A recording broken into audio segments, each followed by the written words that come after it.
The key was heavier than it should have been. Elena Marsh held it in her palm on the passenger seat of her rusted Honda Civic, turning it over and over as the storage facility came into view through the cracked windshield.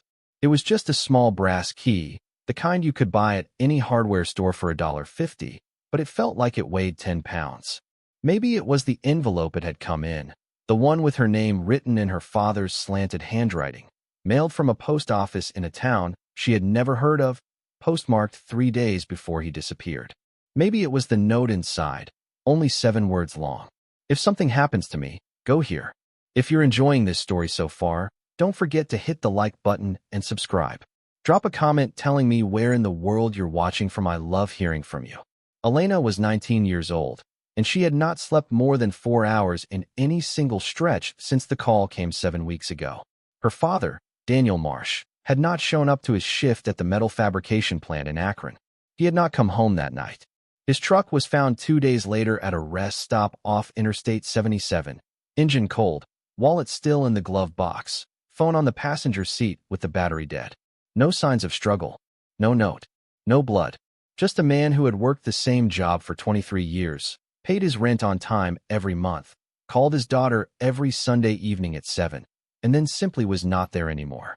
The police had been polite at first, then distracted, then gone.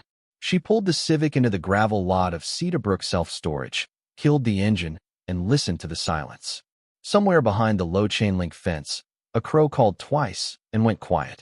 The facility was the kind of place that had given up trying to look respectable sometime in the early 2000s. Peeling orange doors, a hand-painted sign with a faded arrow pointing to the office, weeds pushing through the cracks in the asphalt drive. A single security camera hung from a wooden pole at the entrance, its lens clouded with pollen and the wire dangling loose behind it, clearly unplugged for years. Elena sat there for a long moment, both hands on the steering wheel, staring at nothing. Her mother had been dead for 11 years. Breast cancer, diagnosed too late, gone in 9 months. After that, it had just been her and her father in the small blue house on Oak Ridge Road, and he had done everything. He had braided her hair for school, even though he was never good at it. He had learned to make her mother's chicken and rice recipe, even though it never tasted quite right. He had shown up to every single softball game she ever played, every spelling bee, every parent-teacher conference, standing in the back in his work clothes, hands stained with grease, smiling like she had just won the lottery. And now he was gone. And everyone in her life had started using the past tense when they talked about him. Her Aunt Patricia had said it at Thanksgiving, for weeks after the disappearance, while pouring gravy over dry turkey. Your father was a good man, sweetheart. Was. Elena had set down her fork and walked out of the house and driven home in the rain, and Patricia had not called since. Her cousin Brett had said it over the phone when she asked to borrow money for rent. Look, Elena, I know this is hard, but your dad isn't coming back. You have to start thinking about yourself now. Brett drove a new truck every 2 years and had never paid for his own dinner in his life, and he had said this to her with the warm confidence of a man who believed he was being wise. The neighbors had started crossing the street when they saw her coming. Her father's co-workers had stopped returning her calls. The detective assigned to the case, a tired man named Holbrook with coffee stains on his tie, had stopped using the word missing and started using the word likely. As in, likely left of his own accord. Likely had debts nobody knew about. Likely a midlife thing. Men do that sometimes, he had said, not looking at her. They just walk. Daniel Marsh did not just walk. Daniel Marsh had never taken an unplanned day off in his life. Daniel Marsh had called her every Sunday at 7 for the entire 3 semesters she had been at community college. Even the Sunday, she had told him she was too busy to talk. He had called anyway and left a voicemail that just said, "Love you, kiddo. Proud of you. Call me when you can." That voicemail was still on her phone. She had listened to it 142 times. She had counted. Elena unclenched her hands from the steering wheel and got out of the car. The gravel crunched under her sneakers, too loud in the still afternoon air. The office door had a sign taped to it that said back in 20 in black marker, though there was no clock indicating when the 20 minutes had started. She stood there a moment, then walked past the office and down the first row of storage units, reading the numbers. The envelope had contained more than the key. There had been a unit number 217, written in the same slanted handwriting, underlined twice. The units got smaller as the numbers climbed, tucked into a back row that backed up against a wooded lot. 217 was in the very last row, farthest from the office, farthest from the road, farthest from anyone who might see her. She stood in front of it for a long time. The door was a standard roll-up, orange paint flaking in long strips, a cheap brass padlock hanging from the latch. She recognized the lock. Her father had bought a 2-pack of them at the hardware store when she was 15. He had used one to lock the shed at the house. She had no idea where the other one had gone. Now she did. Her hands were shaking when she fitted the key into the padlock. She had to try 3 times before it turned.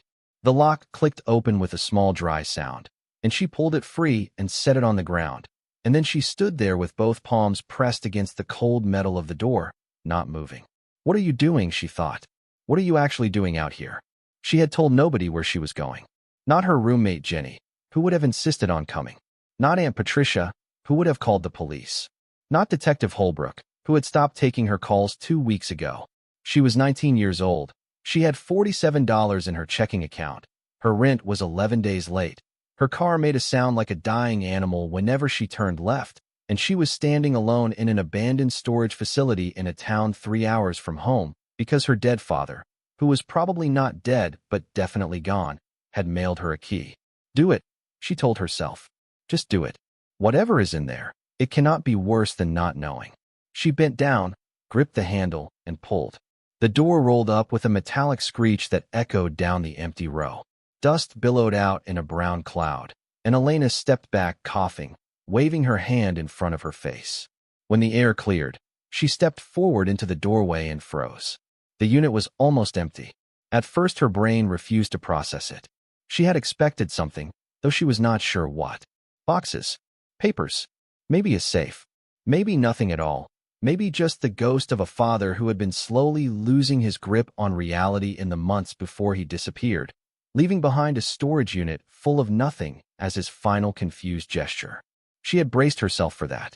She had told herself on the drive that she would accept even that, if it came to it. But this was different.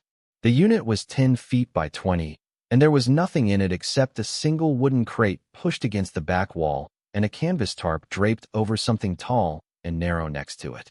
That was all. No boxes, no furniture, no papers, just dust and concrete and those 2 things. Elena stepped inside. The air was cool and stale and smelled faintly of motor oil and old cedar. She walked slowly toward the crate, her sneakers leaving prints in the fine dust on the floor. When she got close enough, she saw writing on the side of the crate in thick black marker. Her father's handwriting. Elena, read this first. She knelt down. Taped to the top of the crate was a manila envelope, thicker than the first one he had sent. Her name was written on it in the same hand, but underneath her name, in smaller letters, he had written, "I am so sorry." She peeled the envelope free with trembling fingers and sat down cross-legged on the concrete floor of the storage unit and opened it. Inside were 4 things. A letter, folded into thirds, handwritten on yellow legal paper. A small black notebook, the kind her father had used to track mileage on the truck. A second brass key, smaller than the first. And a photograph of a man she had never seen before, young, maybe 25, standing in what looked like a jungle, wearing olive green fatigues, smiling with his arm around another soldier whose face had been carefully cut out of the image with a knife. Elena stared at the photograph for a long time before she understood. The man smiling in the olive fatigues was her father. She had never seen a picture of him this young. He had never talked about his service. He had mentioned once, when she was maybe 12, that he had been in the army. He had said it the way you mention the weather. She had asked him what he did there, and he had said, "I drove a truck." Nothing interesting. And that had been the end of it for her entire life. She set the photograph down carefully on her knee and unfolded the letter. "Elena," it began, "if you are reading this, then something has gone wrong. I have written you a letter like this every year on your birthday since you were 10, and every year I have thrown the old one away and written a new one, hoping I would never have to leave one for you to actually find. I am sorry that the year has finally come where you are reading it." Elena's eyes filled, and she wiped them angrily on the back of her hand and kept reading. "I have been a coward for a long time, kiddo. I have carried something my whole life that I should have told you about, and I did not, because I was afraid, and because I thought I could keep you out of it. I thought if I never spoke of it, if I never touched it, if I just worked my job and paid my bills and loved you the best I could, it would stay buried and nobody would ever come looking. I was wrong. They have been looking. They have been looking for 31 years, and I think they have finally found me. Elena stopped reading. Her heart was pounding so hard she could feel it in her teeth. I want you to understand something before you read any further. What is in this storage unit does not belong to me. It never did. I brought it home from a place I should not have been, from a situation that was already wrong before I got there, and that got much worse by the time I left. I did not steal it, not exactly, but I did not report it either, and after a certain point keeping quiet became the same as stealing. I have told myself for 3 decades that I was going to give it back. I have told myself that I was waiting for the right moment. The truth is there was never going to be a right moment, because giving it back meant prison for me, and maybe worse. And after your mother died, I could not bear the thought of you losing both of us. So I kept waiting. And now the waiting has run out. Elena, what is in the crate beside this letter, and what is under the tarp, is worth more money than you can imagine. I am not going to tell you how much because I do not want that number in your head while you decide what to do. You need to decide with a clear head, not with dollar signs in your eyes. But I will tell you this. It is enough to change your life forever, and it is enough to get you killed. There are people who know this exists. They do not know where it is. They thought I had hidden it somewhere on the property, and for a long time they were content to watch and wait, because they thought eventually I would lead them to it. I think they have gotten tired of waiting. I think that is why I am gone. Here is what I need you to do. Read the notebook. It has everything. Names, dates, places, the whole story, as honestly as I can tell it. Then you decide. You can walk away. You can lock this unit back up, throw the keys in a river, and never come back, and I would not blame you, and I would not be angry, wherever I am. Or you can do what I never had the courage to do. You can finish this. I have written down the name of one person I believe you can trust, and only one. His name is in the notebook. He is the only person in the world I would send you to. Whatever you choose, know this. I love you more than anything that has ever existed on this earth. Your mother and I used to say that we had somehow cheated the universe by getting you. I still believe that. Everything good in my life came from her, and from you. I am sorry I could not tell you this in person. I am sorry I was a coward for so long. I am not going to ask you to forgive me. I am just going to ask you to be smarter than I was. I love you, kiddo. Be careful. Be brave. Do not trust anyone you have not been told to trust. Dad. Elena sat on the concrete floor of the storage unit for a very long time after she finished the letter. The light outside was shifting toward late afternoon, throwing long shadows across the open doorway. A bird called somewhere in the woods behind the building. Her legs had gone numb beneath her. She folded the letter carefully along its original creases, put it back in the envelope, and then she stood up and walked to the tarp. She did not think. If she thought, she would not do it. She grabbed the edge of the tarp and pulled. It came away in a rush of dust, and what was underneath caught the late light coming through the open door, and for a second Elena's brain refused to accept what she was looking at. It was a narrow wooden shelving unit, 5 shelves tall, each shelf lined with what looked at first like stacks of dark yellow bricks. Dozens of them, maybe 100, stacked neatly, 3 deep, on every shelf. She took a step closer. The bricks were not bricks. They were not painted, or plastic, or wrapped in anything. They were solid metal. They had stamps on them. Small, precise, rectangular stamps with numbers and letters, and a symbol she vaguely recognized. The kind of symbol you saw in movies about heists and banks and things that were supposed to be in vaults, not in a rust-stained storage unit at the edge of a two-lane road in rural Ohio. Elena reached out and touched the nearest one. It was cold, impossibly heavy, and when she tried to lift it with one hand, she could not. She had to use both hands, and even then her wrists ached from the weight of just one. She set it back down on the shelf very, very carefully. She backed away until her shoulders hit the open metal door frame. She stood there staring. Her legs felt like they did not belong to her. Her mouth had gone completely dry. She heard herself making a small high sound in her throat that she could not seem to stop. Gold.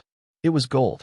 Her father had a shelf full of gold bars in a storage unit in the middle of nowhere, and he had left it to her, and he was gone, and someone had taken him, and they thought they were being clever, and they thought she was a stupid, scared little girl who would never find it, and they thought wrong. Elena stood there in the dust and the slanting yellow light, and something inside her that had been bending slowly for 7 weeks finally snapped straight. Not broken. The opposite of broken. She felt a clarity she had not felt since the morning of the phone call. She felt the weight of the key in her pocket and the weight of the letter in her hand, and the weight of every sideways glance and past tense sentence and cousin who would not loan her rent money, and she felt all of it condense into a single hard small point somewhere behind her sternum. They took him, she thought. They took my dad, and they thought that was the end of it. She pulled the door down. She clicked the padlock shut. She walked back to her Civic on legs that were no longer shaking, and she sat behind the wheel with the notebook open on her lap, and she began to read. She read for 3 hours. The sun went down. She did not move except to turn pages, and to turn on the overhead light, and to cry twice, silently. Once at what her father had done when he was 22 years old in a country he should never have been in, and once at what he had done every single day afterward, which was love her while carrying something that would have crushed most men into the ground. When she finished the notebook, she closed it, took a long breath, and dialed a number she had just memorized from its final page. It rang 3 times. A man's voice answered, rough with sleep. "Who is this?"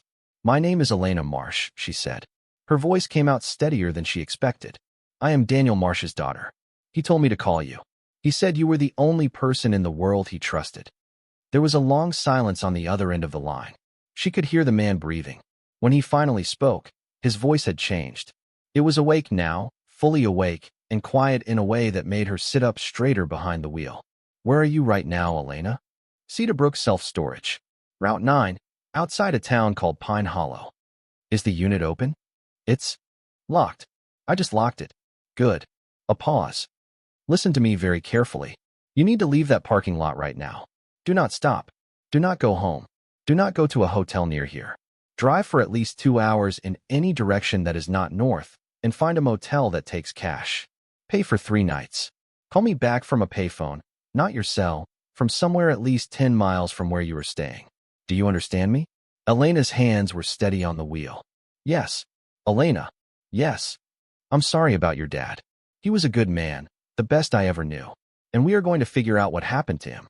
But you have just walked into something that has been hunting your family for 31 years, and it is very good at hunting. From this moment forward, you do exactly what I tell you, exactly when I tell you." "Yes?"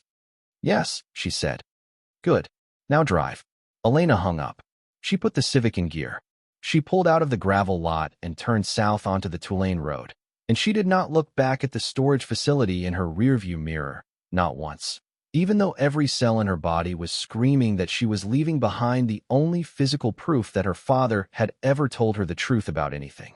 She drove for 2 hours and 40 minutes. She passed 3 different police cars going the other direction, and her heart stopped every time. And every time she reminded herself that her father had said, "Do not trust anyone you have not been told to trust."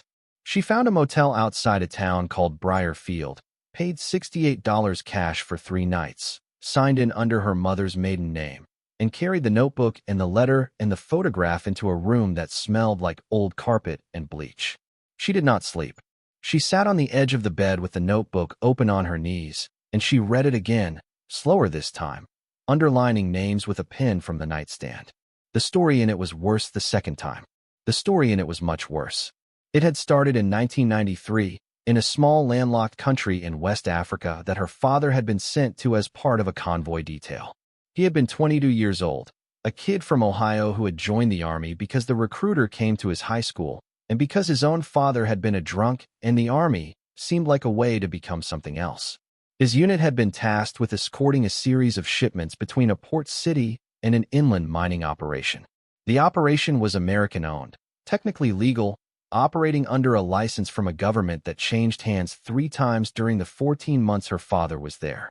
The shipments were gold, raw gold, cast into rough bars, pulled from an open pit mine that was using local labor under conditions her father would not describe in detail, but that had left him unable to eat meat for a year afterward. The convoy had been ambushed on a dirt road on a Tuesday in August. Her father had been driving the lead truck. 2 of his friends had died in the first 30 seconds. A third had died in his arms an hour later. By the time the gunfire stopped, 4 of the 6 trucks in the convoy were burning. The Americans who ran the mining operation were dead, Most of the attackers were also dead, and Daniel Marsh, age 22, was alive and unharmed and sitting in the back of the one undamaged truck surrounded by more gold than he had ever imagined existed in one place. He had radioed for extraction. The radio had not worked. He had waited 6 hours on that road with the bodies of his friends and with the gold, and during those 6 hours he had understood several things. He had understood that the ambush had not been random, because the attackers had known exactly which trucks were loaded and which were empty. He had understood that somebody with access to the convoy schedule had sold that information.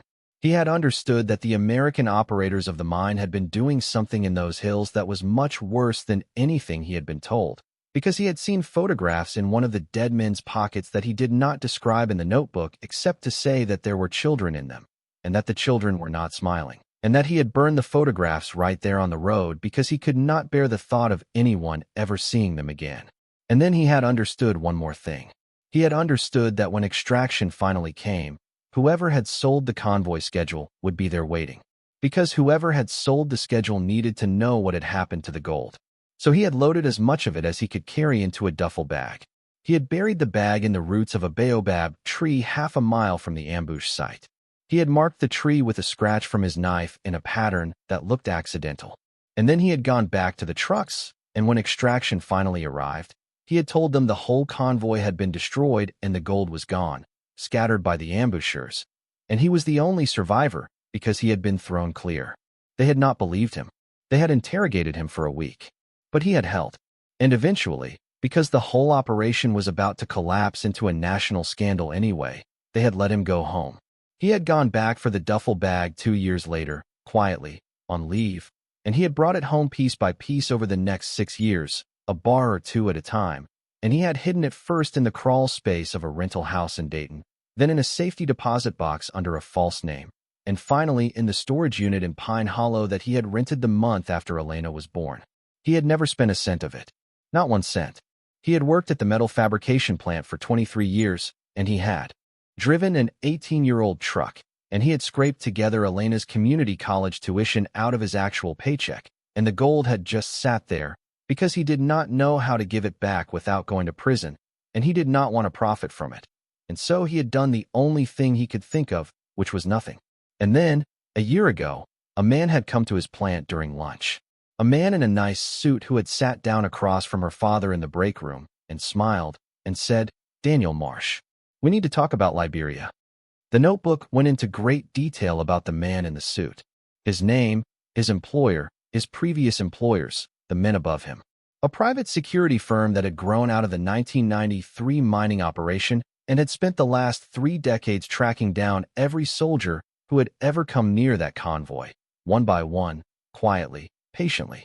Her father was the last one on the list. The other 5 who had been stationed anywhere near the operation had all died in the last decade. 2 of car accidents. 1 of a home invasion that had turned deadly. 1 of a suicide that her father did not believe was a suicide. 1 of a heart attack at 41. Her father had known he was next. He had known it for a year. He had written this notebook in the last 11 months, working on it at the kitchen table after she went to bed during her visits home from school, and he had mailed the key the day before he disappeared because he had finally understood that the time he had left was no longer measured in years. Elena closed the notebook at 4:17 in the morning. She walked to the bathroom and threw up in the motel sink. She rinsed her mouth, drank water from her cupped hands, looked at her own face in the cracked mirror, and did not recognize the woman staring back. Then she went and sat on the bed and waited for morning. She did not sleep. She just watched the slow gray light come up through the cheap curtains and thought about a young man on a dirt road in West Africa, sitting among his dead friends, making the decision that would follow him for the rest of his life, and that had now followed him into hers. At 7:30, she got in the car and drove to the closest gas station, and she used the payphone out front to call the number in the notebook again. The man answered on the first ring this time. "It's me," Elena said. "I read it. I read all of it. Are you somewhere safe?" "I'm at a gas station. I'm calling from a payphone like you said." "Good girl." A pause. "My name is Ray Ellis. Your father and I served together. I have not seen him in person in 29 years, because that was the deal we made. We stayed away from each other. We did not contact each other, because if anyone ever connected us, They would have known there were two of us instead of one. Do you understand what that means? Elena's breath caught. You were there. You were in the convoy. I was in the second truck, Ellis said quietly. Your father pulled me out of it while it was on fire. He carried me 200 yards with shrapnel in my leg and my collarbone broken, and he set me down in a ditch, and he went back for our guys. He got 3 of them out. He is the reason I have a wife and 2 sons and a life at all. And I have spent 31 years waiting for him to need something from me, and he never asked. Not once. And now he is gone, and you are his daughter, and you are going to do exactly what I say, and we are going to find out what happened to him. Are we clear? Elena wiped her face with the back of her hand. We're clear. Where's your car right now? Motel parking lot. The payphone is across the street. Leave the car at the motel. Walk to the nearest bus station. Do not take your cell phone. Leave it in the motel room, turned on, plugged into the wall. Buy a bus ticket with cash to Charleston, West Virginia. When you get there, go to the Greyhound station, sit on the bench farthest from the door, and wait. I will find you. Do not talk to anyone. Do not make eye contact. Do not use a credit card for anything, ever again, until I tell you it is safe. Understand? How long will it take you to get there? I'm already in the car, Ellis said. I started driving the second you hung up last night. Elena closed her eyes. Something in her chest unclenched, just slightly, for the first time in 7 weeks. She was not alone. She had not been alone. Somewhere, for 31 years, there had been one other person in the world who knew what her father had carried, and who had been waiting, patient as a stone, for the moment she would need him. Mr. Ellis, she said. Ray, is my dad alive? There was a long silence on the line. I don't know, kiddo, Ellis said finally. But we are going to find out. And whatever they did to him, they are going to answer for it. Your daddy built his whole life around keeping you out of this, and they came for him anyway. That means the rules just changed.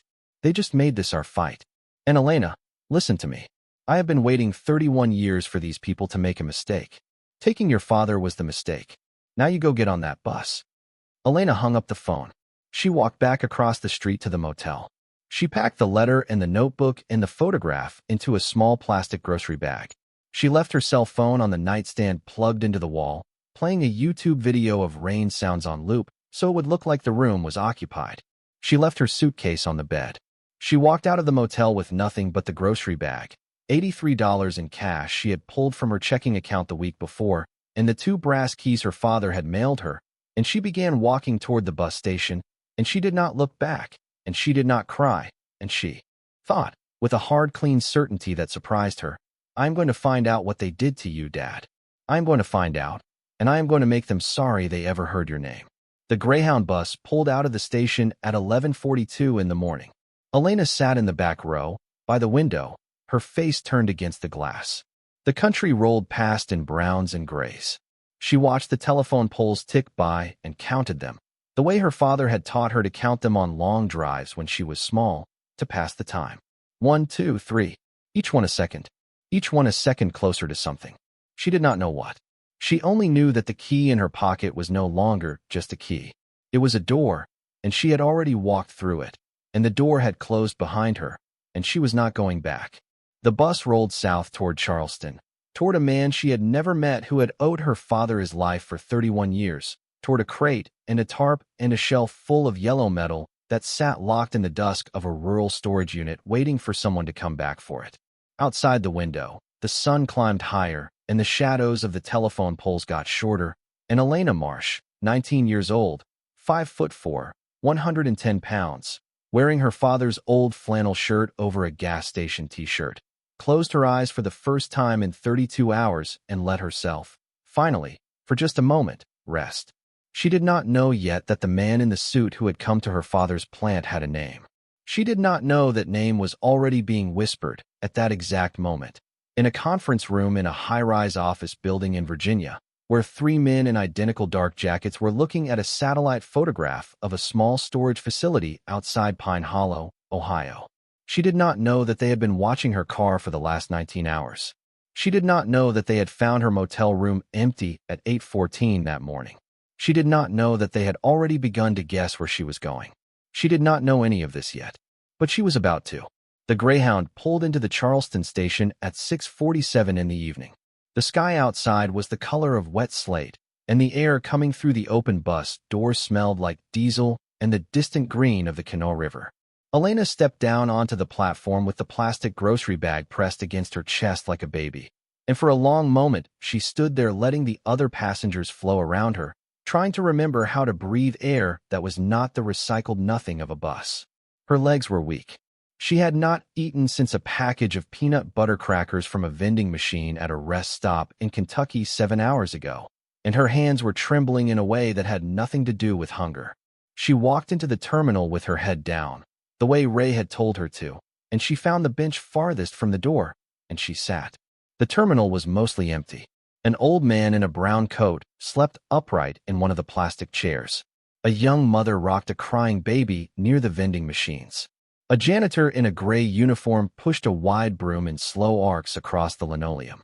A television bolted to the wall was playing the local news with the volume off, the closed captioning scrolling silently across the bottom of the screen. Elena watched the captions without reading them. She was waiting for her heart to slow down. She was waiting for a man she had never seen before to walk through the door and know her on sight. She was waiting to find out if the last 24 hours had been real or if she had simply lost her mind, and was about to discover that the phone number in the notebook led to nobody, that there was no Ray Ellis, that her father had been sicker in the end than she had understood. A minute passed. 5 minutes. 10. Then the door opened, and a man in a faded canvas work jacket walked in, and he did not look around, and he did not hesitate. He walked directly to her bench and sat down 2 feet away with a groan of old knees and stared straight ahead at the television. And without turning his head, he said, "You look exactly like him when he was nervous. Same eyes. Same thing with the jaw." Elena did not move. "How did you know it was me?" "Because you are the only person in this terminal carrying a grocery bag like it is your firstborn child." Ray turned his head then, slowly, and looked at her. He was 62 years old, with iron gray hair cut close to the scalp and a face weathered by the kind of outdoor work that does not reward vanity. His eyes were a startling pale blue in the fluorescent light. A long, thin scar ran from the corner of his mouth up into the hairline on his left temple, white and old. "Hello, Elena. I'm sorry we're meeting like this." "Me too," she said, and then to her own horror her eyes filled and the tears came before she could stop them, silent, running down her face while she sat perfectly still and stared at the floor. Ray did not try to touch her. He did not tell her it was going to be all right. He simply sat there beside her on the bench and let her cry, and after a minute he pulled a folded blue bandana from his back pocket and set it on the bench between them without a word. Elena picked it up and pressed it to her face and breathed into it, and the cotton smelled like pine tar and motor oil and something else, something faint and familiar that took her a second to place. Wood smoke. It smelled like the inside of her father's work truck. "He used to carry one of these in every pocket," she said into the bandana. "I know he did. I taught him that. We had a master sergeant in basic who said if a man did not carry a bandana, he was not a man at all." Ray's voice was quiet and even. "Your dad thought that was the funniest thing he had ever heard. And then he started carrying one, and he never stopped." Elena lowered the bandana, wiped her face, took a shaky breath, and another one. "Good," Ray said. "Now, we're going to get up and walk out of here together, and we're going to get into my truck, and we're going to drive somewhere I can feed you a real meal, and we can talk where nobody is going to hear us. You walk 1 step behind my right shoulder. If I stop, you stop. If I turn, you turn. If I drop to the ground, you drop to the ground. You do not look up at the cameras. You do not make eye contact with anyone. Understand?" "Yes." "Let's go, kiddo." The truck was a silver Ford F-250 with a crew cab, 8 years old by the look of it, clean but unpretentious. Ray opened the passenger door for her and checked the back seat before he let her in. He closed her door, walked around, got in the driver's seat, and did not start the engine. Instead, he reached up, pulled down the visor, and took out a small black rectangular device the size of a deck of cards. He ran it slowly over the dashboard, the steering column, under the seats, along the door panels. When he was satisfied, he put the device back, started the engine, and pulled out of the parking lot. "What was that?" Elena asked. "RF detector. Checks for transmitters. I do it every time I get in the truck." "Has one ever been there?" "Twice," Ray said. "Not recently, but I still do it." He drove for 20 minutes. He did not speak. He took a route that doubled back on itself once, and he watched the mirrors more than the road, and twice he pulled into parking lots and waited for a few minutes before pulling back out. Elena understood, without being told, what he was doing. By the time they pulled into the gravel lot of a small roadhouse set back from the highway behind a stand of pines, she had learned more about being followed than she had ever known existed. The roadhouse was called Delphine's. It was a low wooden building with neon beer signs in the windows and the kind of front porch that sagged in the middle from decades of customers. Inside, the air smelled like fryer grease and cigarette smoke baked into the walls from the years before the smoking ban. A woman in her 50s with gray-streaked black hair braided down her back was behind the bar, and when she saw Ray, her face softened. Ray. Her voice was low and scratchy. You didn't call. Didn't have time, Delphi. I need the back booth and 2 plates of whatever's easiest. The woman's eyes flicked to Elena, took her in, and understood something. She did not ask. She just nodded once, sharply, and reached under the bar and pulled out a brass key on a little wooden tag and tossed it to Ray. Stay as long as you need. Back door is unlocked if you need to leave that way. Thanks, Delphi. Don't thank me. Just tell me later when you can. Ray led Elena through the main room, past 3 men in mechanics' coveralls nursing beers at the bar, past a jukebox playing Merle Haggard at low volume, through a swinging door marked private, and down a short hallway to a small room in the back. There was a single booth in the room, upholstered in cracked red vinyl, and a window with heavy curtains drawn across it. Ray gestured for her to slide in on the side that faced the door. He sat across from her. Delphine's husband was a friend of mine, he said quietly. He passed 4 years ago. She keeps this room for people who need somewhere to talk. Does she know? She knows what she needs to know, which is not very much. Ray folded his hands on the table. Now, tell me everything. Start at the beginning. Start with the phone call you got 7 weeks ago. Elena told him. She told him about the plant calling to ask where her father was, about the truck at the rest stop with the wallet and the phone, about Detective Holbrook and the way his face had changed over the course of 3 visits from concerned to patient to closed, about Aunt Patricia and the gravy and the word was, about Cousin Brett and the rent money and his clean new truck, about the neighbors crossing the street, about the voicemail she had listened to 142 times.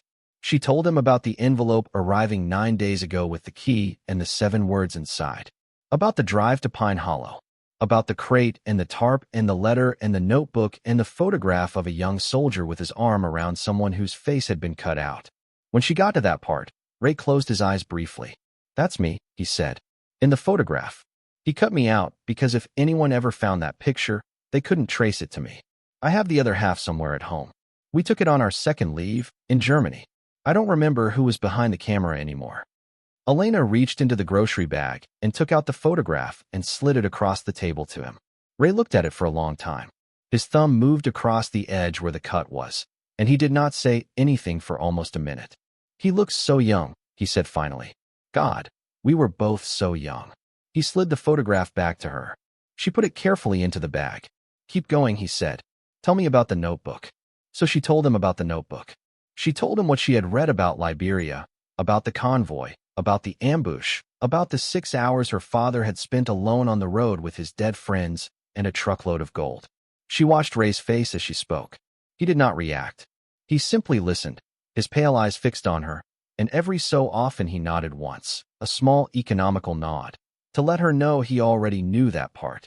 When she got to the part about the man in the suit who had come to the plant a year ago, Ray finally spoke. Describe him. Tall. Dad wrote 6'2", early 40s. Dark. Haircut short. Expensive suit. Blue tie. Wedding ring on the left hand. Said his name was Vincent Reed, but Dad didn't believe that was his real name. It isn't. Ray's voice was very quiet now. His real name is Victor Rourke. He used to be an Army Ranger. He got out in 2008 and went to work for a private security firm called Bellshire Strategic. Bellshire was spun off from the original mining operation in Liberia after it folded. The same men who ran the mine ran the security firm after. Different company name, same dogs. Dad wrote that in the notebook. He said they'd been tracking everyone who was near the convoy. That's right. He said 5 of the other men had died in the last 10 years. Car accidents, home invasions, a suicide, a heart attack. All of them murdered, Ray said flatly. Every single one. Larry Boudreau was a diabetic and did not own a gun, but they ruled his death a suicide anyway. Manny Ocasio's heart attack happened 2 weeks after he filed a workers' comp claim that required blood work, and the blood work came back clean. Richard Keene's home invasion took place in a gated community where there had not been a break-in in 16 years. They have been very patient and very careful and very good. And now they have come for your father. Elena's hands were clenched on the table. Ray, is he dead? Ray looked at her. He did not answer right away. When he did, his voice was gentle. I don't know, sweetheart. I truly do not know. But I will tell you what I believe, and you can decide what to do with it. I believe that if they had killed him outright, we would know by now. They have been tracking him for decades. They want the gold back. They have wanted it back since 1993. They believed for a long time that he had hidden it somewhere on his property, and they watched and waited for him to slip up. When he did not, they changed tactics. They decided to take him somewhere quiet and make him tell them where it was. He wouldn't tell them. No, Ray said. He would not. And they know that by now, which means one of two things. Either they got tired and killed him, or they are still trying. And my gut says they are still trying. Because if he were dead and they had what they wanted, they would be gone already. Bellshire does not linger. They close a job and they disappear. The fact that we are sitting here and nobody has come for us yet, the fact that the storage unit has not been torn apart, the fact that you were able to walk into it and walk out, that tells me they do not know where it is. Which means they still need him alive. Elena put both hands flat on the table to stop them from shaking. So he's alive. I think he is. For now. And we do not have a lot of time. A soft knock at the door. Ray's hand dropped below the table for a second and came back up empty when Delphine pushed the door open with her hip and came in carrying 2 plates. Meatloaf, mashed potatoes, green beans, a basket of rolls. She set the plates down, refilled Ray's coffee from a carafe she had tucked under her arm, poured Elena a glass of water, and left without a word. Eat, Ray said. I can't. You can. You are going to need it. Eat now, or I will feed you myself, and neither of us wants that. Elena picked up the fork. She took a bite. Her body, which had spent the last 36 hours insisting it was not hungry, suddenly remembered that it was. She ate. Ray ate across from her in silence, methodically, and did not speak again until both of their plates were half empty. Then he said, let me tell you what is going to happen, and you tell me if you can do it. Elena set her fork down. Okay. The gold in that storage unit has to come out of there. Tonight. Tonight. They know where your car is. They have probably known since you pulled into that gravel lot yesterday afternoon. The only reason they have not hit the unit already is that they do not know which unit is yours.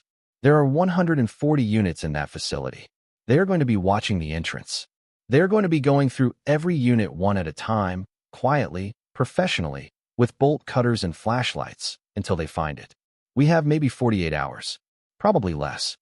How do you know they haven't already found it? Because if they had, they would have packed up and left, and you and I would already be dead. The fact that you are sitting across from me eating meatloaf means they are still looking. Elena took a breath. Okay, we are going to go tonight. We are going to approach the facility from the woods behind it. I know the property. Your father told me about it years ago. There is a drainage ditch that runs along the north fence line. We are going to come in that way on foot. We are going to load the gold into a vehicle I have waiting 3 miles from there. We are going to move it to a place nobody knows about, not even your father, which means nobody will think to look there. And then we are going to figure out what to do with it. And while we do all of this, we are going to try to find your father. How? I have been making phone calls since 8 o'clock last night. I know people. Some of them are the same kind of people Bellshire uses, except they used to be our kind of people before the money got good.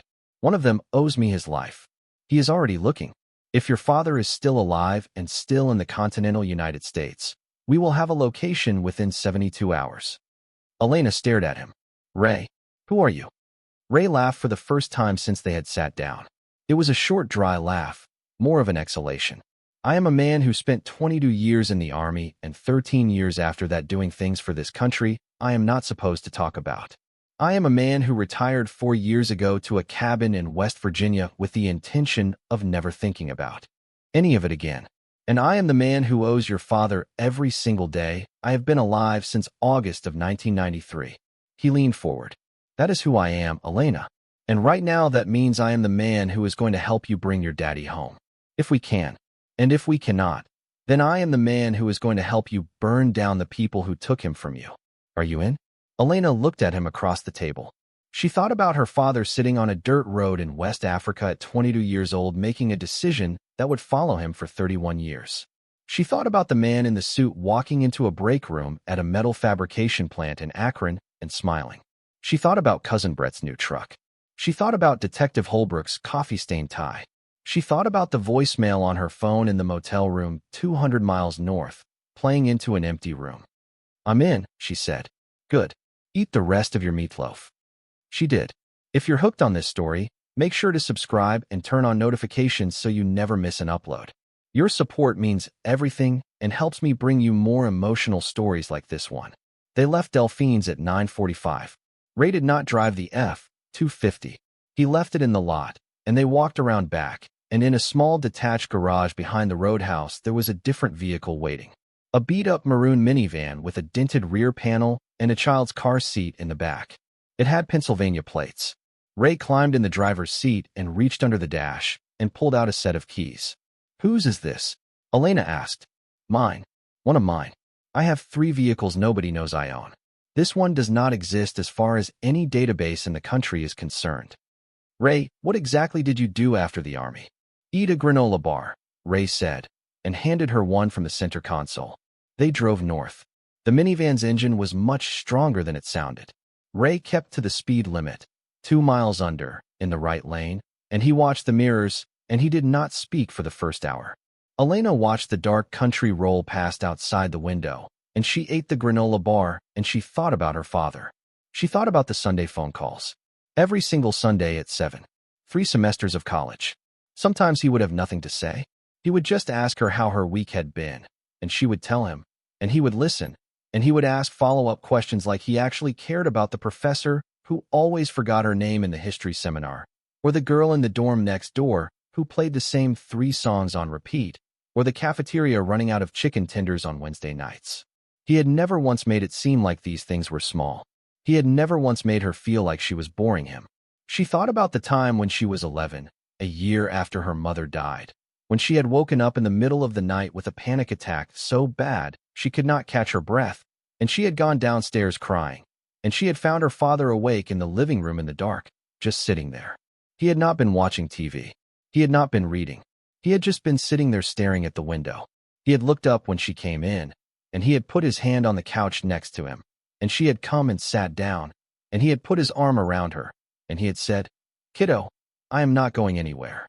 Do you hear me? I am not going anywhere, ever. You and me. That is the deal." And she had cried into his shoulder until she fell asleep, and when she woke up in the morning she was in her own bed, and he was making her pancakes downstairs, and he had never brought it up again. I am not going anywhere, ever. She closed her eyes against the dark window. Ray, she said. Yeah. If he is alive. If we find him. I want to be the one who walks in and gets him. Not you. Me. Ray was quiet for a moment. Elena, that is not how this kind of thing works. These are trained killers. You are, I am his daughter. I want to be the first thing he sees. Ray drove for another half-mile in silence. Then he said, We will see. We will see what the situation is when we get there. I am not going to promise you something I cannot deliver. But I hear you, and I will do what I can. Thank you. They did not speak again for a long time. At 1:20 in the morning, Ray turned the minivan off the highway onto a narrow county road, and then off the county road onto a gravel logging track, and then off the track into what looked like unbroken forest, but which, Elena now saw, was actually a narrow gap between 2 large pines just wide enough for the van to squeeze through. He drove for another 2 minutes through dense woods on what was barely a path, and then he killed the engine and the lights. The silence outside was enormous. Elena could hear crickets and something larger moving through the underbrush far away. Her ears rang with the sudden absence of engine noise. Where are we? She whispered. 3/4 of a mile north of the facility, through the woods. Put these on. He handed her a small duffel bag from the back. Inside was a pair of black cargo pants her size, a black long-sleeve shirt, black boots she did not ask how he had known her size for, a black watch cap, and a pair of thin leather gloves. Ray got out of the van and let her change inside while he did the same behind it. When she opened the door, He was already dressed in similar clothing, and he was loading a large black backpack with what looked like carefully folded canvas bags. "Gold is heavy," he said. "A bar that size weighs about 27 pounds. If there are 100 bars, that is 2,700 pounds. We cannot carry that in one trip. We are going to have to make choices. I have a four-wheeler stashed 200 yards from here. We're going to ride it to a spot I picked just outside the fence, and we're going to carry the gold from the unit to the four-wheeler, and we're going to run it back and forth as many times as we can before the sun comes up. Whatever we cannot take, we leave, and we come back for later, if there is a later. How are we going to get into the unit? You have a key, right?" "Right, of course I do." Elena, breathe. "I'm breathing." "Breathe slower." She did. Ray handed her a small backpack. "This is for the notebook and the letter and the photograph. Those never leave your person. Not for any reason. If something happens to me, you run, and those things go with you. Clear?" "Clear." "Good. Let's go." The four-wheeler was a small Honda ATV, dark green, tucked under a camouflage tarp between two fallen logs. Ray pulled off the tarp, started the engine, and they rode in silence along a deer trail that snaked south through the woods. Elena rode behind him, her arms around his waist, her face pressed against his back to keep branches from whipping her cheeks. The forest flowed past in black and gray. She could smell pine and damp earth and something sharp she did not recognize until Ray slowed the ATV to a crawl and killed the engine, and she realized she had been smelling fox. They had stopped at the edge of a shallow ravine. Below them, past a chain-link fence she could barely make out in the moonlight, was the back row of Cedarbrook Self Storage. "That's it," Ray breathed. "The fence has a bad section about 30 yards to our right, where a tree came down on it 2 winters ago. I saw it when I scouted the property 3 years back, in case your dad ever needed me. I assume nobody has bothered to fix it." "You scouted the property?" "Sweetheart, I scouted every place your dad ever lived or worked or stored anything. I did it once a year, every year, for 29 years. It was the one thing I could do for him without breaking the rules of our arrangement." Elena could not speak for a moment. "Let's go," Ray said. They climbed down into the ravine on their hands and knees. The fence was exactly where Ray had said it would be. A large oak had come down across it 2 winters ago, and the storage facility had simply cut up the tree and left the fence bent and sagging and never repaired it. Ray lifted the bottom edge of the chain link and Elena slid under. Then she held it up for him, and he followed. They crouched in the shadow of the back row of units for a minute, listening. The night was completely silent. No cars, no voices, no flashlight beams. Nothing moved in the gravel lanes between the rows. Elena pointed toward Unit 217, 2 rows down and 6 units to the right. Ray nodded.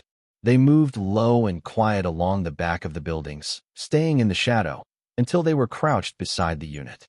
Elena pulled the key from her pocket. Her hand was not trembling anymore. She did not know when it had stopped. The padlock clicked open on the first try this time. Ray lifted the roll-up door slowly, 2 inches at a time, so it would not screech. When it was high enough for them to slip under, they did, and he pulled it down behind them, leaving a gap of maybe 4 inches at the bottom for light and air and to hear anyone approaching. He clicked on a small red-filtered flashlight. "Show me," he whispered. Elena walked him to the tarp. She pulled it off again, and in the red light the gold looked darker than it had in the sun, almost black, but the stamps still glinted when the beam passed over them. Ray stood perfectly still for 10 seconds. "Jesus," he said. "Jesus Christ, Danny. How much is it?" Ray was silent. He stepped forward and picked up one of the bars. He turned it in his hand, looked at the stamps, set it down. He counted the bars on each shelf. He counted the shelves. He counted them again. 107 bars, he said. At current gold prices, a standard 400 troy-ounce bar is worth around $800,000. These are not that size. These are smaller. Maybe 300 troy ounces each. Call it 600,000 a bar. Give or take. Elena's math was slow. She did it twice. "Ray, yeah, that is $64 million. I know. $64 million. Elena, listen to me. There is more." "More?" Ray pointed his flashlight at the crate that was pushed against the back wall. The one she had ignored since she had opened the manila envelope taped to its top. The one she had not thought to open. "You read the letter," he said.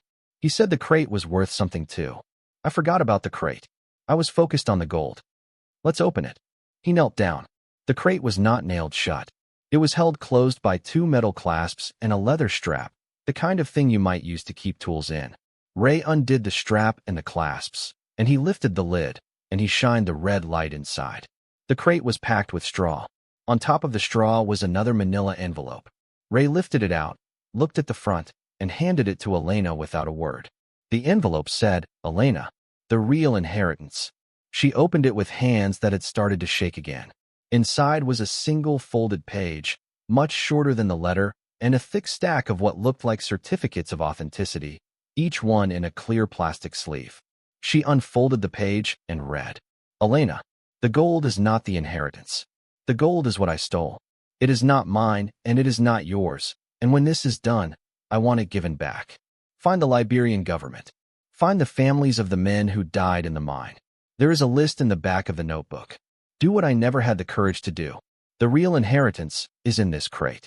Your mother inherited it from her grandfather, who brought it out of Austria in 1938 when he fled with nothing else. It has been in her family for 4 generations. She hid it when she got sick because she knew the medical bills would force me to sell it, and she wanted you to have it one day for your wedding or your first house, or if you ever needed it. I never sold a single piece. Not once, in 11 years, no matter how bad it got. Because she asked me not to. This is yours, kiddo. This one is clean. This one is legal. This one is love. Dad." Elena lowered the page. Her eyes were full again, but she was not crying. The tears were just sitting there, blurring her vision. Ray reached into the crate and lifted out the first item from the straw. It was wrapped in white tissue paper, tied with a thin ribbon. He handed it to her. She untied the ribbon. She unwrapped the paper. Inside was a necklace she had never seen before in her life. It was a heavy thing, old gold, with a central pendant the size of her thumbnail, and the pendant was a single deep blue sapphire surrounded by tiny diamonds arranged in the shape of a flower. The gold was yellow and warm even in the red light. The sapphire was so clear it looked wet. "Oh my God," Elena whispered. Ray lifted out a second item, and a third, and a fourth. There were 17 pieces in the crate. Necklaces, earrings, brooches, 2 bracelets, a small tiara, and 1 loose ring in a velvet box that contained a sapphire the size of a raspberry surrounded by diamonds, so white they looked blue. Each piece had a certificate of authenticity in the envelope. Some of the certificates were written in German. Some were in English. All of them were old. Ray picked up the loose ring and turned it under the light, reading the certificate that went with it. "Elena," he said quietly, "this ring was auctioned at Christie's in 1936. It was part of the collection of an Austrian countess. Your great-great-grandfather must have bought it at that auction, or acquired it through connections. When the family fled Austria in 1938, the only thing they could take out with them in a hurry was jewelry, because jewelry is portable and does not need papers. Your grandmother grew up sleeping in a 1-bedroom apartment in Brooklyn, while her grandmother kept this ring sewn into the lining of a winter coat she wore even in summer, because she was afraid to put it down." He looked up at her. "Your mom's family is Jewish. Did you know that?" "Dad told me a little. Not much. This is the family inheritance. This is what your great-great-grandmother carried out of Europe on a ship. This is what they saved out of everything they lost. And your mom made your dad promise, when she was dying, that you would have it. And he kept that promise, even when he could have sold it to pay for your college. Even when he was scraping nickels." Elena sat down in the dust. She sat down, right there on the concrete floor of the storage unit, and she held the sapphire necklace in her hands, and she cried without sound. She cried for her mother, who she barely remembered, who had held this necklace once and decided her daughter should have it. She cried for her father, who had worked 23 years at a metal fabrication plant with a kitchen drawer full of coupons and an inheritance worth millions locked in a storage unit 3 hours away because his dying wife had asked him not to sell it. She cried for herself, who had spent 7 weeks believing she was alone in the world and who was now learning that she had been loved, quietly, fiercely, and without condition, by parents who had been thinking about her even when she had not been born yet, even when she was dying, even when they were gone. Ray did not touch her. He knelt there across the crate from her with his red flashlight in his hand, and he waited. "Okay," she said finally, wiping her face with the back of her glove. "Okay. You good?" "I'm good." Let's go. They worked for 90 minutes. Ray had brought 6 large canvas duffel bags, each one reinforced at the bottom with extra stitching and a hard plastic insert. They could carry 8 bars each, maximum, before the weight became impossible to move. Ray loaded 2 bags first, slung one over each shoulder, and told Elena to sit tight and guard the unit. He slipped out under the door and was gone for 20 minutes. When he came back, the bags were empty. "Where did you take them?" she whispered. "Four-wheeler. I'm stacking them at the top of the ravine. When we are done here, I will take the four-wheeler back to the van in 2 runs. We will load the van. Then we drive to the place." "What place?" "You will see when we get there. It is better you do not know the name of it right now." They loaded the second run together this time. Elena carried the jewelry in the smaller backpack on her back, along with the notebook and the letter and the photograph, because she was not letting those things out of her sight. Ray carried 4 of the duffel bags, 2 per shoulder, and she carried 2. They slipped out under the door together. They moved low and fast along the back of the units, through the gap in the fence, across the ravine, up to the four-wheeler. Ray loaded the 4 bags into a wooden box he had mounted on the ATV's rear rack. Elena added hers. He started the engine on its quietest setting and drove off toward the van, and she sat on a log in the dark and waited, and her breath clouded in the cold air, and she did not feel scared. She felt, for the first time in 7 weeks, like she was doing something. He came back. They did it again, and again. At 3:30 in the morning, they had moved 64 bars. More than half. Ray paused at the top of the ravine on their 7th trip and looked at the sky, which was just barely starting to turn the faintest shade of charcoal gray in the east. "We have time for 1 more run," he said. "Maybe 2. Then we have to go, whether we are done or not. We come back for the rest later. This is already more than I expected us to move tonight." "Ray, yeah. I want to take a bar home. 1 bar. I want to have it. Just to know that it is real." He looked at her for a long moment. Then he nodded. 1 bar. It stays on your person. You do not show it to anyone. You do not tell anyone. You do not put it in a safe deposit box. You put it somewhere you can see it, and you look at it when you need to remember. "Okay, let's do this last run." They slipped back under the fence. They moved back along the back of the units. They were 40 feet from Unit 217 when Ray suddenly stopped. He grabbed Elena's arm so hard her shoulder bruised. He pulled her sideways, pushed her hard against the back wall of a unit, and clamped a gloved hand over her mouth before she could make a sound. She did not move. She did not breathe. Then she heard it. Footsteps. 2 sets. Soft, deliberate footsteps, moving slowly down the gravel lane on the other side of the row they were behind. Then the sound of bolt cutters snapping through a padlock. Then the scrape of a metal door rolling up. Then a man's voice, quiet and professional. "Empty. Next one." Elena's eyes were enormous in the dark. Ray's hand was still over her mouth. She could not see his face, but she could feel his body very close to hers, coiled, ready. Bolt cutters again. Another door. "Empty. They are going unit by unit." Ray breathed into her ear, so quietly she almost did not hear him. "They started on the other side of the facility. They have been working all night. This is what I was afraid of.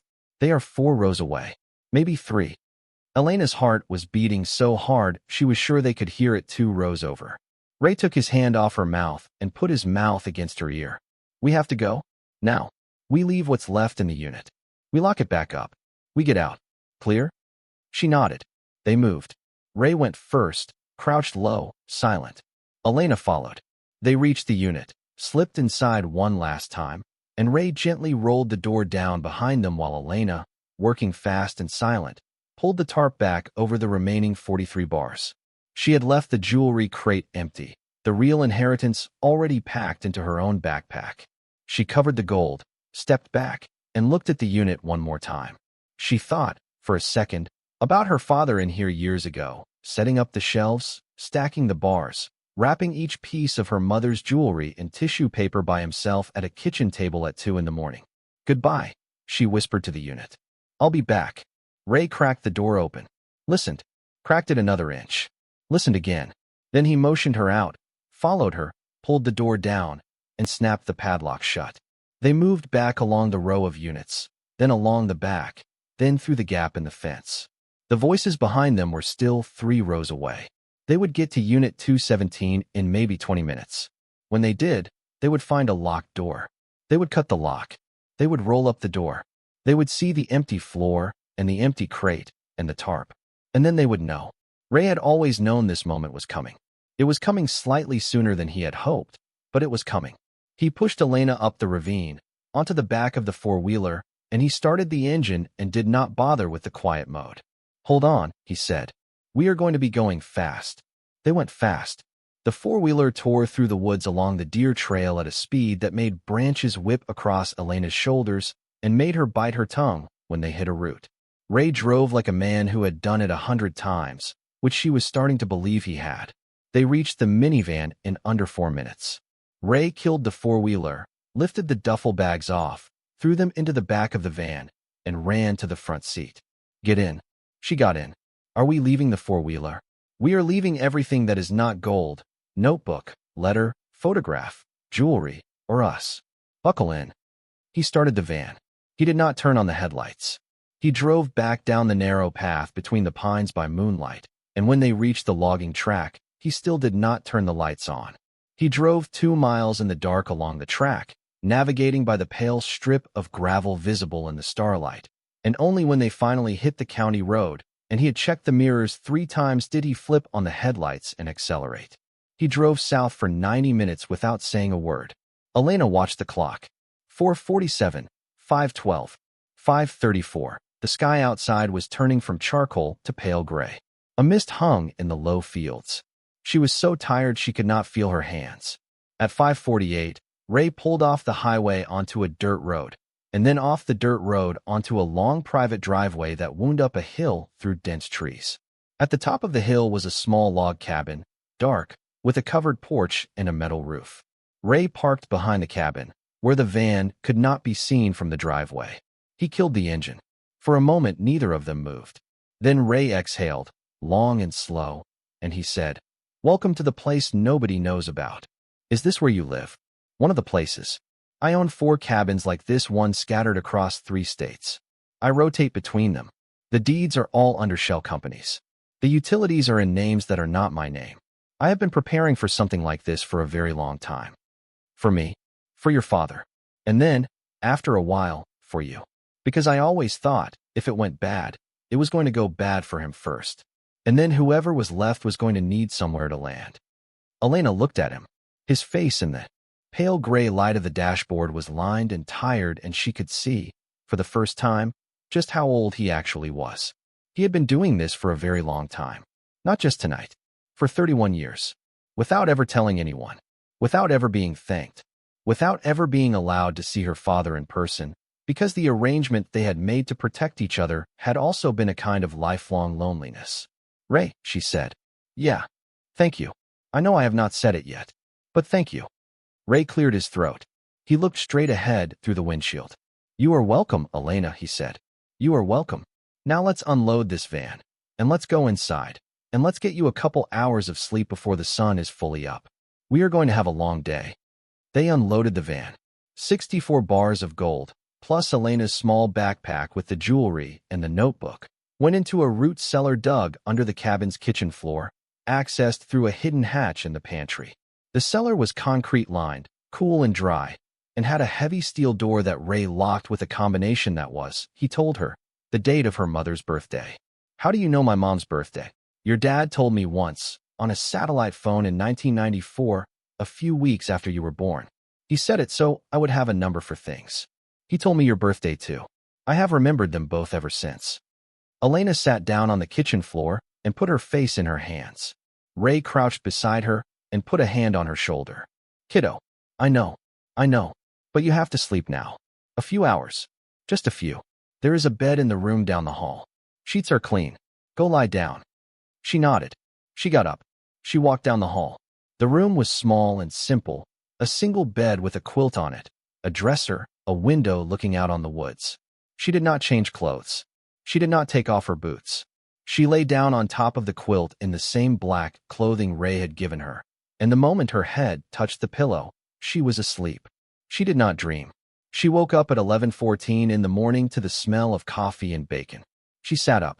The room was bright with pale November sun. Her body ached in places she had not known could ache. Her mouth tasted like dust. She stood up, used the bathroom, splashed water on her face from a plastic basin, and walked down the hall to the kitchen. Ray was at the stove with a cast-iron skillet. He looked up as she came in. Eat. Then we talk. She ate. Eggs, bacon, toast, black coffee. She ate all of it. When her plate was empty, Ray refilled her coffee, sat down across from her at the small wooden kitchen table, and slid his cell phone across the surface to her. It was not hers. It was a small black flip phone she had never seen before. This is a burner, he said. It is clean. It is yours. The number is taped to the back. There is exactly one contact in it. Me. Do not call anyone else on it, ever. Do not give the number to anyone. Keep it with you at all times. If it rings and it is not me, do not answer. Okay. Now, here is what happened while you were asleep. My friend, the one who owes me his life. He called me at 7:30 this morning. He found your father. Elena's hand froze on her coffee mug. He is alive. He is in a private facility in Southern Virginia. Not a hospital. A facility. An unmarked building off a county road. Sits on 30 acres of fenced property, owned through a shell corporation that traces back to Bellshire. My friend got a set of eyes on the place last night. There are 4 men on the grounds at any given time, rotating in 12-hour shifts. There is 1 man on the inside with him at all times. The inside man is almost certainly Victor Rourke. Elena set down her mug. Her hand was steady. He is being questioned. He is being physically coerced. My friend could not get close enough to see the extent of it. But your father is alive as of 8 hours ago. He is still not talking. They still do not know where the gold is. And Elena, listen to me carefully. They are running out of patience. My friend thinks they will give him another 72 hours, maybe 96. After that they will kill him and cut their losses, because at that point it will not be worth the risk of keeping him alive any longer. Elena breathed in. She breathed out. 72 hours. Yes. Then we go now. Ray looked at her for a long time across the table. His pale blue eyes were full of something she could not quite read. Respect, maybe. Or recognition. We go tonight, he said. Not now? We need the dark. We need to rest. We need to plan. And there are 2 more people I need to bring in, 2 people I would trust with my life and have, before, who are already on their way here. They will be at this cabin by sunset. Between the 4 of us, I think we can do this. And I am going to be honest with you, Elena. I would not try this with just the 2 of us. I would not risk you. We are going to do this right, or we are not going to do it at all. He has 72 hours, Ray. And we are going to be there in 12. I promise you. 12 hours from now, we are going to be at the fence line of that facility. You are going to have to trust me for those 12 hours. Can you do that? Elena looked out the kitchen window at the woods on the hillside, yellow and red with November, and she thought of her father, somewhere in a concrete building in Virginia, hurting, holding. She thought of him on a dirt road in West Africa 31 years ago, making the decision that had led to this exact morning. She thought of her mother, decades gone, whispering a promise into her dying husband's ear that he had kept for 11 years without once breaking it. She thought, I am not going anywhere, ever. You and me. That is the deal. I can trust you for 12 hours, she said. Good, Ray said. Then let's start working. He got up. He walked to a closet at the back of the cabin. He opened the door, and Elena, from the kitchen table, could see inside it for only a moment before he began pulling things out. Rifles, tactical vests, night vision goggles, rolls of topographic maps, radios, a laptop in a hardened black case. Ray began laying these things out on the living room floor, one by one, in neat, ordered rows, the way her father had once laid out wrenches on a towel in the garage when he was going to rebuild the carburetor on the old truck. Methodical, calm, loving almost. The way a man handles tools when the tools are the only thing standing between him and something he cannot afford to fail at. Elena stood up from the table. She walked into the living room. She stood next to him in her borrowed black clothes, a 19-year-old girl with her mother's sapphires in a backpack and her father's notebook in her hand, and $64 million of stolen gold in the basement. And she looked down at the rifles on the floor, and she said, Tell me what you need me to do. Ray looked up at her. He smiled, for only the second time since they had met. I need you to learn fast, he said. Sit down. We have got work to do. Outside, the November sun climbed higher over the West Virginia woods. A hawk circled slow and high above the hillside. In a concrete room 400 miles to the east, a man named Daniel Marsh, 49 years old, tired beyond description, his left eye swollen shut and 2 ribs broken, sat bound to a metal chair and did not speak, because he was thinking about his daughter and about a promise he had made to her mother and about a storage unit in Ohio and about how long he could still hold. He did not know that help was coming. He did not know his daughter was already in the fight. He did not know that the man he had not seen in 31 years was loading a rifle at this exact moment, hundreds of miles away, with a 19-year-old girl standing beside him who had his same eyes and his same jaw and a steadiness in her voice that had not been there the day before. He only knew that he had to hold a little longer. He only knew that, somewhere, his Elena was out there. And that was enough. The 2 people Ray had mentioned arrived at the cabin at 5:47 in the evening, just as the last pink was draining out of the sky above the ridge. Elena was at the kitchen window when their headlights came up the long driveway, and her first instinct was to step back from the glass, which surprised her. 24 hours ago, she had not known how to think like a person who was being hunted. Now she did. "It's them," Ray said from the living room, without looking up from the map he had spread across the floor. "Pickup is Tomas. SUV is Carol. Go open the door for them." The pickup was a dusty black Toyota Tacoma with Virginia plates and the bed covered by a low tonneau cover. The SUV behind it was a dark green Jeep Cherokee, the old kind, the kind that looked like a box with wheels. Both vehicles parked behind the cabin next to Ray's minivan, under the trees, out of sight from the driveway. The man who got out of the Tacoma was shorter than Elena expected, maybe 5'8", built like a fire hydrant, with a shaved head and a neat white beard and warm brown eyes that smiled before his mouth did. He was wearing jeans and a flannel shirt and a brown Carhartt jacket, and he looked, at first glance, like any retired contractor in any small town in America. The woman who got out of the Jeep was in her late 40s, tall and lean, with her hair cut into a short practical bob that was the color of wet sand. Her face was angular and sharp, and her eyes were very, very calm. She was wearing hiking pants and a black fleece and boots that had seen real weather. And there was something about the way she stood, the way her gaze swept the tree line before she even closed her car door, that told Elena this was not a person to ever lie to. Elena opened the back door of the cabin. "Hi," she said. The man smiled. "You must be Elena. I'm Tomas.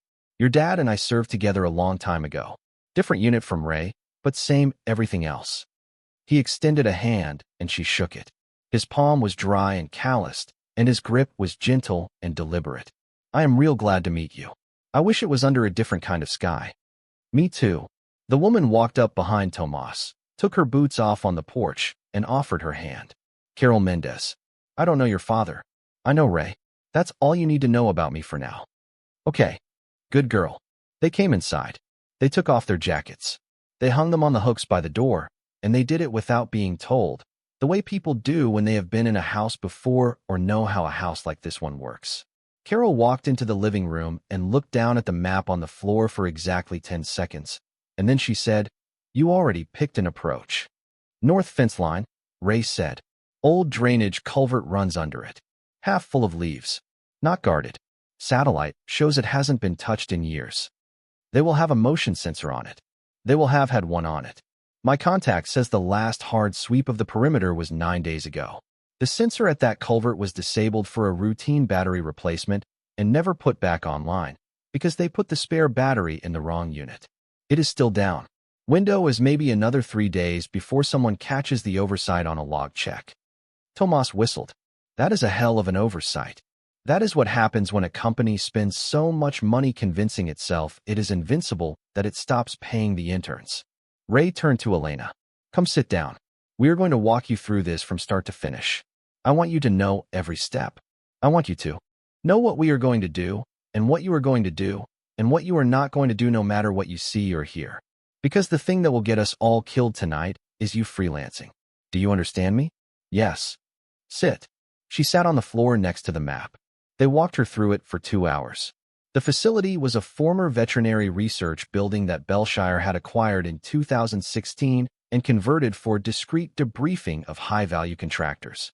That was how it was described in the corporate paperwork Ray's friend had pulled. In reality, It was a place to take people and get information out of them without having to explain to anyone why the lights were on at 4 in the morning. It sat on 30 acres of fenced pine forest, with one paved road in and out, a single gatehouse, a main building, 2 outbuildings, and a helicopter pad at the back that had not been used in 8 months. The staff tonight, according to the intelligence Tomas had been refining all afternoon on the laptop, would be 5 people. For security, 1 interrogator. The interrogator was Victor Rourke. The security team was a 4-man rotation of former military, all of them experienced, all of them on salary, all of them good. None of them, however, expected to be attacked. That was the single most important fact of the night. Bellshire was not defending the facility from an assault. They were holding a prisoner. The difference matters, Carol said. People who are defending are looking outward. People who are holding are looking inward. They are watching their prisoner, not their perimeter. They have been bored for weeks. The boredom is our friend. The plan was, in its bones, simple. Tomas would go in through the culvert on the north fence at 11:50 p.m. He would move 50 yards south through the pines to a position behind the generator shed, and he would wait. At midnight, the security shift would change. The 2 relieved guards would walk from the main building to the parking lot to drive home, and for approximately 90 seconds, the building's east entrance would be unattended because the camera covering it was on the outgoing guard's radio frequency, and their handoff to the incoming pair created a predictable 90-second blind window. Ray had watched this happen 6 times on a thermal drone feed his friend had captured over the past 3 days. 90 seconds. You could set a watch to it. During that 90-second window, Carol would breach the east door. She would move silently to the interior stairwell. She would proceed to the basement, where the holding rooms were, and she would neutralize Victor Rourke quietly, without a weapon, before he understood what was happening. Ray did not explain what neutralize meant. Elena did not ask. Tomas, at the generator shed, would cut the power to the facility at 12 hours 1 minute and 30 seconds, 30 seconds after the shift change finished, which would trigger the generator to kick in with its characteristic 8-second delay, during which the interior lights and all electronic door locks would go dark. Ray would be at the tree line on the west side of the building with a scoped rifle, watching the 2 new guards and the outbuilding where the other 2 were likely to be taking their break. If any of them responded to the power outage in a way that endangered the operation, he would handle it. Elena understood, from the way he said the word handle, exactly what he meant by that. He did not want to do it, but he would. Elena would be in the Jeep, 100 yards down the access road, hidden behind a stand of pines, with the engine running and the lights off. When Carol got Daniel out of the building, they would move to the Jeep together on foot. Elena would drive them out. Ray and Tomas would each make their own way back to their vehicles on foot through the woods. They would rendezvous at a pre-agreed location 37 miles south. Why me in the Jeep? Elena asked. Why not one of you? Because you are the one your father wants to see first, Ray said. You told me that last night. I thought about it. I think you were right. I do not know what shape he is going to be in when Carol brings him out. But I know this. If he is conscious, the first thing he needs to see when he comes out of that building is you. Not me. Not a stranger. You. His kid. That is the thing that is going to put him back together. That is the thing that is going to tell his brain, all right, the nightmare is over. We made it. We are going home. I can fire a rifle and I can cut a power line. I cannot be that for him. Only you can. Elena did not trust herself to speak. She nodded. Good, Ray said gently. Now, I need you to practice driving the Jeep. We are going out in a minute. I want you to know how that vehicle feels under you. I want you to be able to drive it without thinking. Because tonight, there is going to be a moment when thinking is too slow. They went outside. They practiced for an hour. Elena drove the Jeep down the long driveway and back up it, forward and in reverse, and then did it in the dark with the headlights off, using only the faint ambient light to see the edges of the gravel. Carol sat in the passenger seat and did not praise her or criticize her, only murmured, occasionally, left hand lower on the wheel, or feel the friction point of the clutch. Elena's hands hurt after 30 minutes. Her back hurt after 45. But by the end of the hour, she could reverse the Jeep around a curve in the dark without stalling, and Carol nodded once and said, You'll do. They ate at 9:30. Carol made spaghetti. Tomas told a long, funny story about a disastrous fishing trip he had taken with her father in 1996. Ray laughed at the end of it, a real laugh, and Elena watched his face change when he laughed, and she thought, this man loved my father. Not liked. Not. Which would trigger the generator to kick in with its characteristic 8-second delay, during which the interior lights and all electronic door locks would go dark. Ray would be at the tree line on the west side of the building with a scoped rifle, watching the two new guards and the outbuilding where the other two were likely to be taking their break. If any of them responded to the power outage in a way that endangered the operation, he would handle it. Elena understood, from the way he said the word handle, exactly what he meant by that. He did not want to do it, but he would. Elena would be in the Jeep, 100 yards down the access road, hidden behind a stand of pines, with the engine running and the lights off. When Carol got Daniel out of the building, they would move to the Jeep together on foot. Elena would drive them out. Ray and Tomas would each make their own way back to their vehicles on foot through the woods. They would rendezvous at a pre-agreed location 37 miles south. Why me in the Jeep? Elena asked. Why not one of you? Because you are the one your father wants to see first, Ray said. You told me that last night. I thought about it. I think you were right. I do not know what shape he is going to be in when Carol brings him out. But I know this. If he is conscious, the first thing he needs to see when he comes out of that building is you. Not me. Not a stranger. You. His kid. That is the thing that is going to put him back together. That is the thing that is going to tell his brain, all right, the nightmare is over. We made it. We are going home. I can fire a rifle, and I can cut a power line. I cannot be that for him.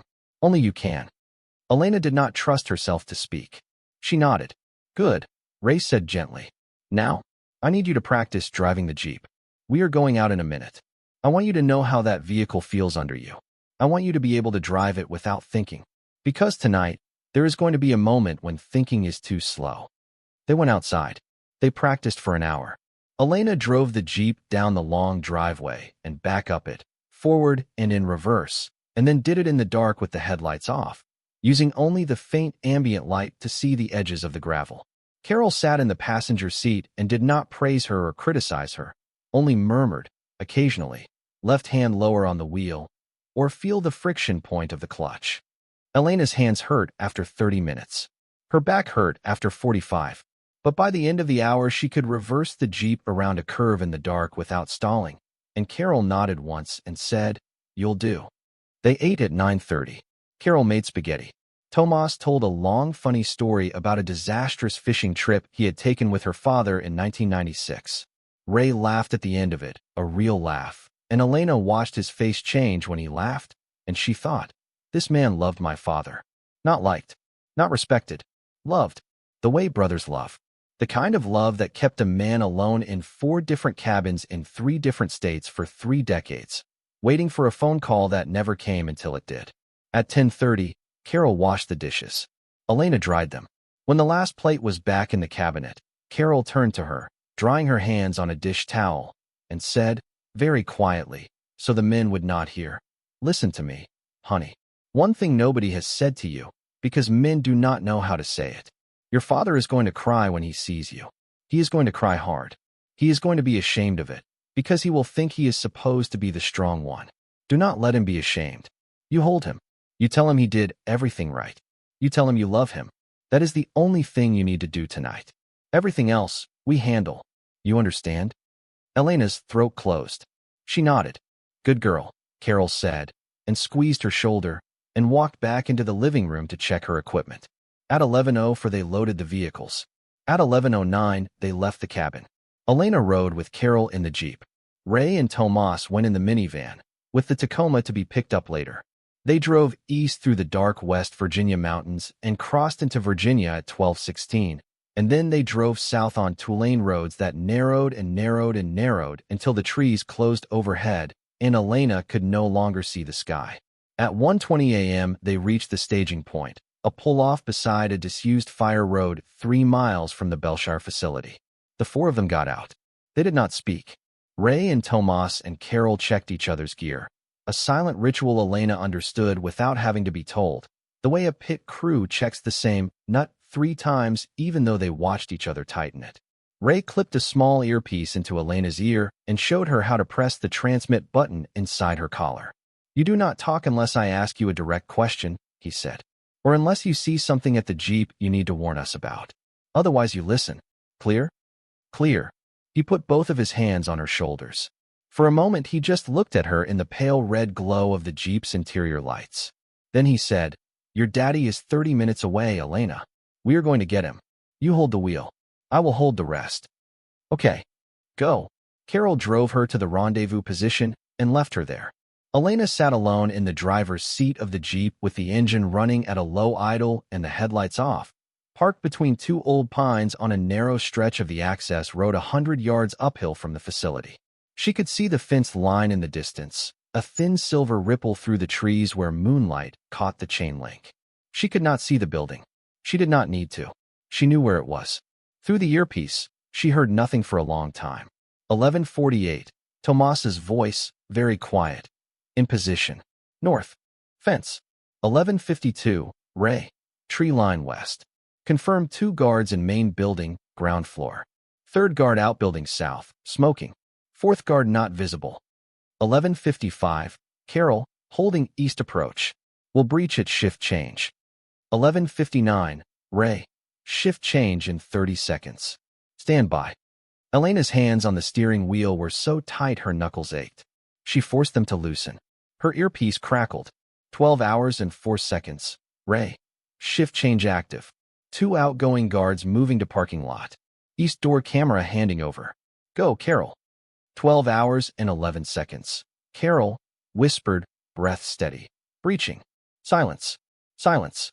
15 seconds of silence that felt like 40 minutes. Then, inside. Moving to stairwell. 12 hours and 52 seconds. Tomas. Outgoing guards and vehicles.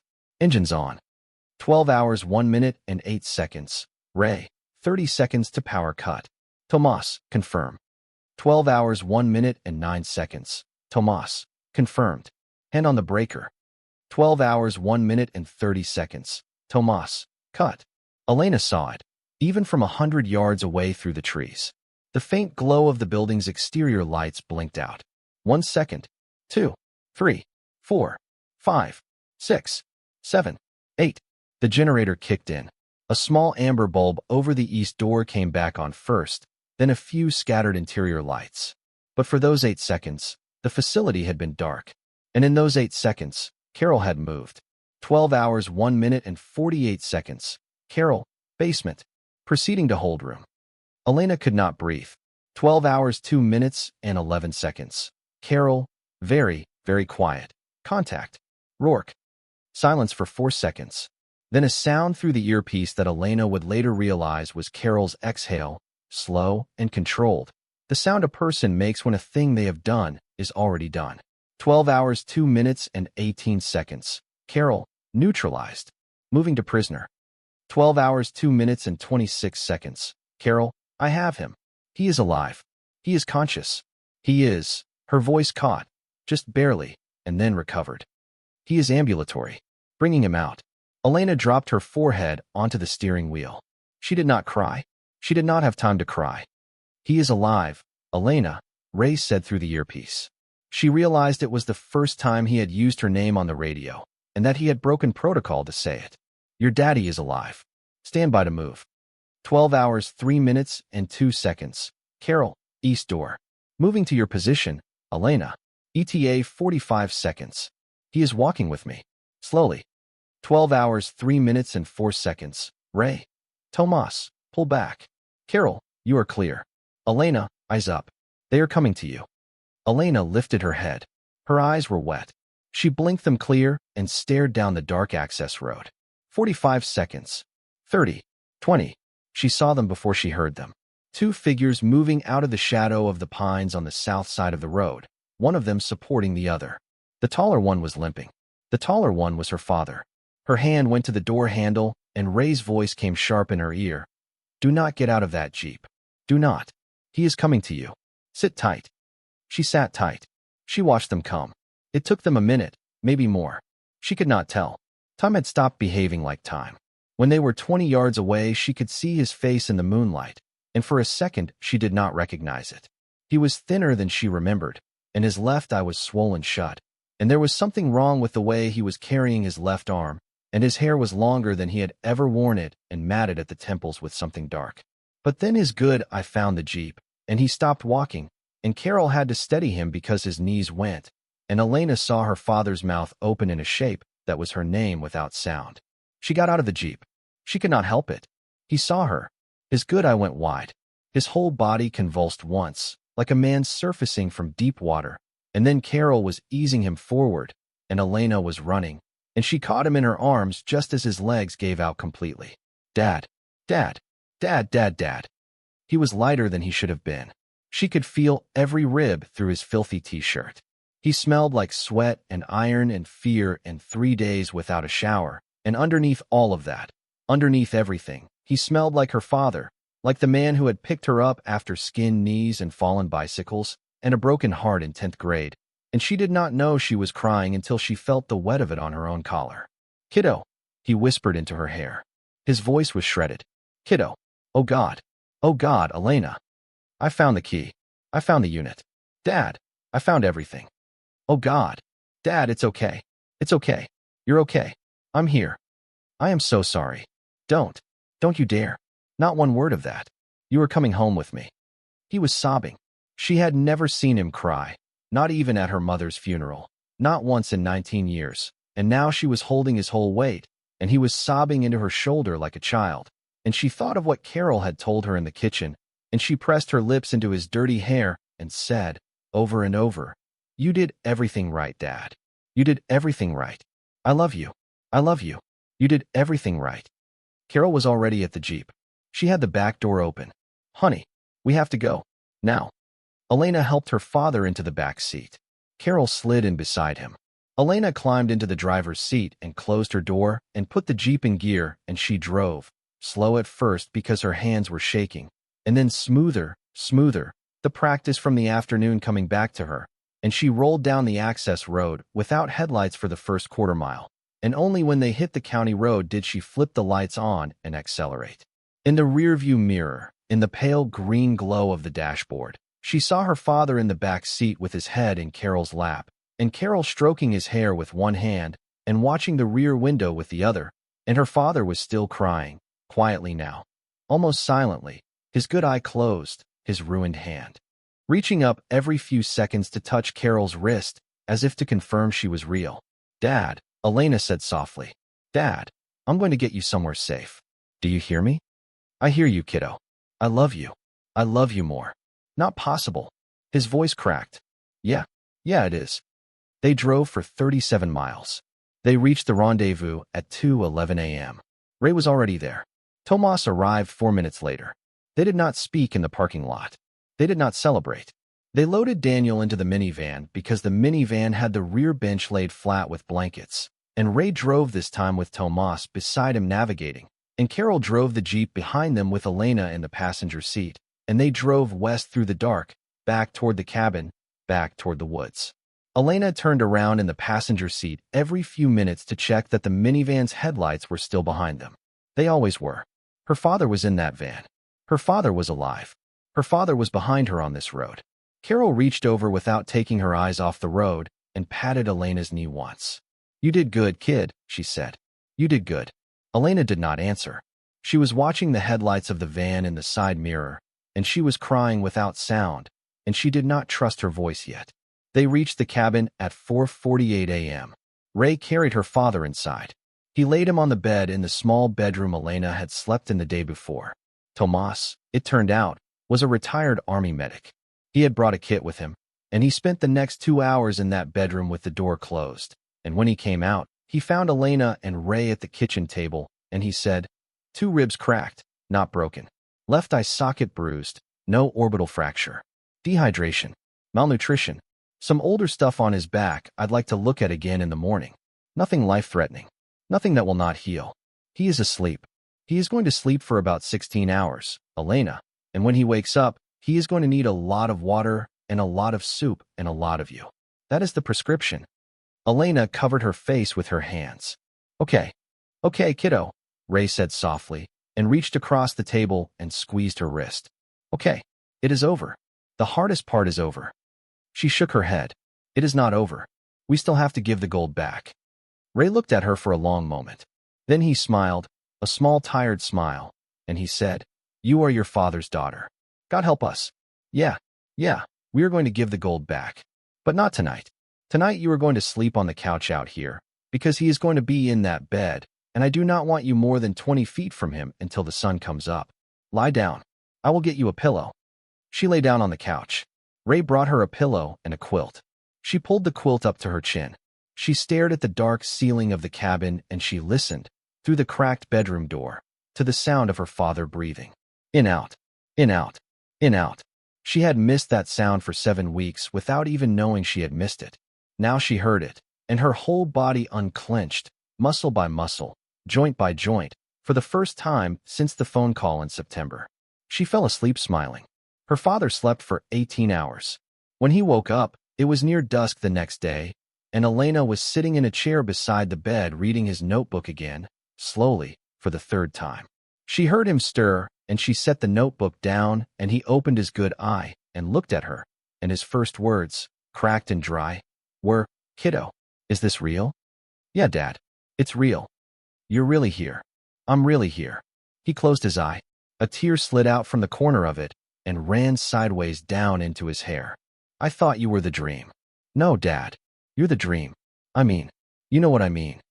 He laughed, a small thin laugh that turned into a cough. "Yeah, I know what you mean."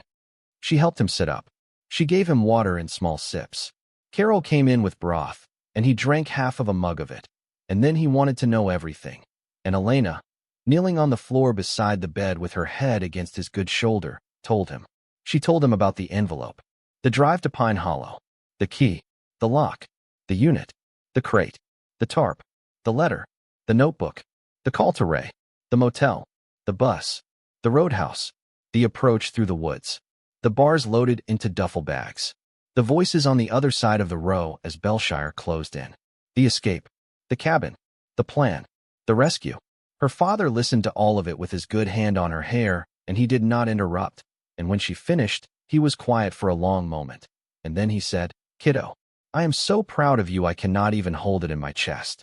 But I have to tell you, if you had told me before you did any of this that you were going to do any of this, I would have locked you in a room and lost the key." "I know, Dad. That's why I didn't call you." He laughed again. The cough did not come this time. "There is my girl," he said. "There is my girl." They stayed at the cabin for 9 days. Tomas stayed for 3. He changed her father's dressings, monitored his hydration, ran through a series of small neurological checks twice a day, and only when he was completely satisfied did he pack up his kit and kiss Elena on the forehead and drive away in his black Tacoma. "You call me if anything changes," he said at the door. "And you call me even if nothing changes, now and then. You hear me? I want to know how he is doing. I want to know how you are doing. You are family now, kid. That is how this works." Carol stayed for 5. She slept on the couch and cooked every meal and ran perimeter checks around the property twice a day with a rifle slung across her back. And on the 5th evening, she sat down with Ray and Elena at the kitchen table and said, "My piece of this is done. You do not need a shooter anymore. You need a lawyer. And I know a guy." She gave Elena a card. The card had only a name and a phone number. No firm, no address. "Call him tomorrow morning. He has already been briefed. He will tell you what to do next." Elena looked at the card. "Carol, I do not even know how to thank you." Carol took her face in both of her hands. She looked at her for a long time. "Your daddy is alive because he would not sell out his kid," she said. "I have a kid. I have a daughter. She is 26 years old, and she is an emergency room nurse in Phoenix. If someone ever came for her the way Bellshire came for you, I would want the world to come for me first. So you do not thank me, Elena. You just be the kind of woman your father raised. That is the only thanks I will ever need." She kissed Elena on the cheek. She kissed Ray on the cheek. She got in the Jeep. She drove away. Elena never saw her again. Her father healed. The ribs were the worst of it. He moved slowly for a long time, and he winced when he laughed too hard, which, Elena noticed, he was doing more of as the days passed. The eye opened by day 4. The bruising turned yellow by day 7. He gained back 6 of the 15 pounds he had lost by the time they left the cabin, and Carol's spaghetti and Ray's stews and the cans of chicken soup Elena reheated for him twice a day were, Tomas said on a phone check-in, doing more than any hospital could. On the 8th evening, Daniel asked to walk outside. Elena helped him into a jacket. Ray opened the back door for him. Her father stepped onto the porch in the cold November dusk and stood there for a long moment, breathing in the air and looking at the woods that were no longer green. And he said, without turning, "Ray, come out here." Ray came out. Her father looked at him. Ray looked back. They had not seen each other in 31 years. They had spoken on the phone exactly 4 times in that period, each time under code names, each time for less than a minute. They had agreed, in 1994, that they would live separate lives so that whoever was looking for one of them would never find both. They had kept that agreement. They had kept it while their hair went gray and their knees went bad and their wives got sick and their children grew up. And they had kept it because the keeping of it was the only way to protect each other and the only way to protect Elena. Daniel opened his good arm. Ray walked into it.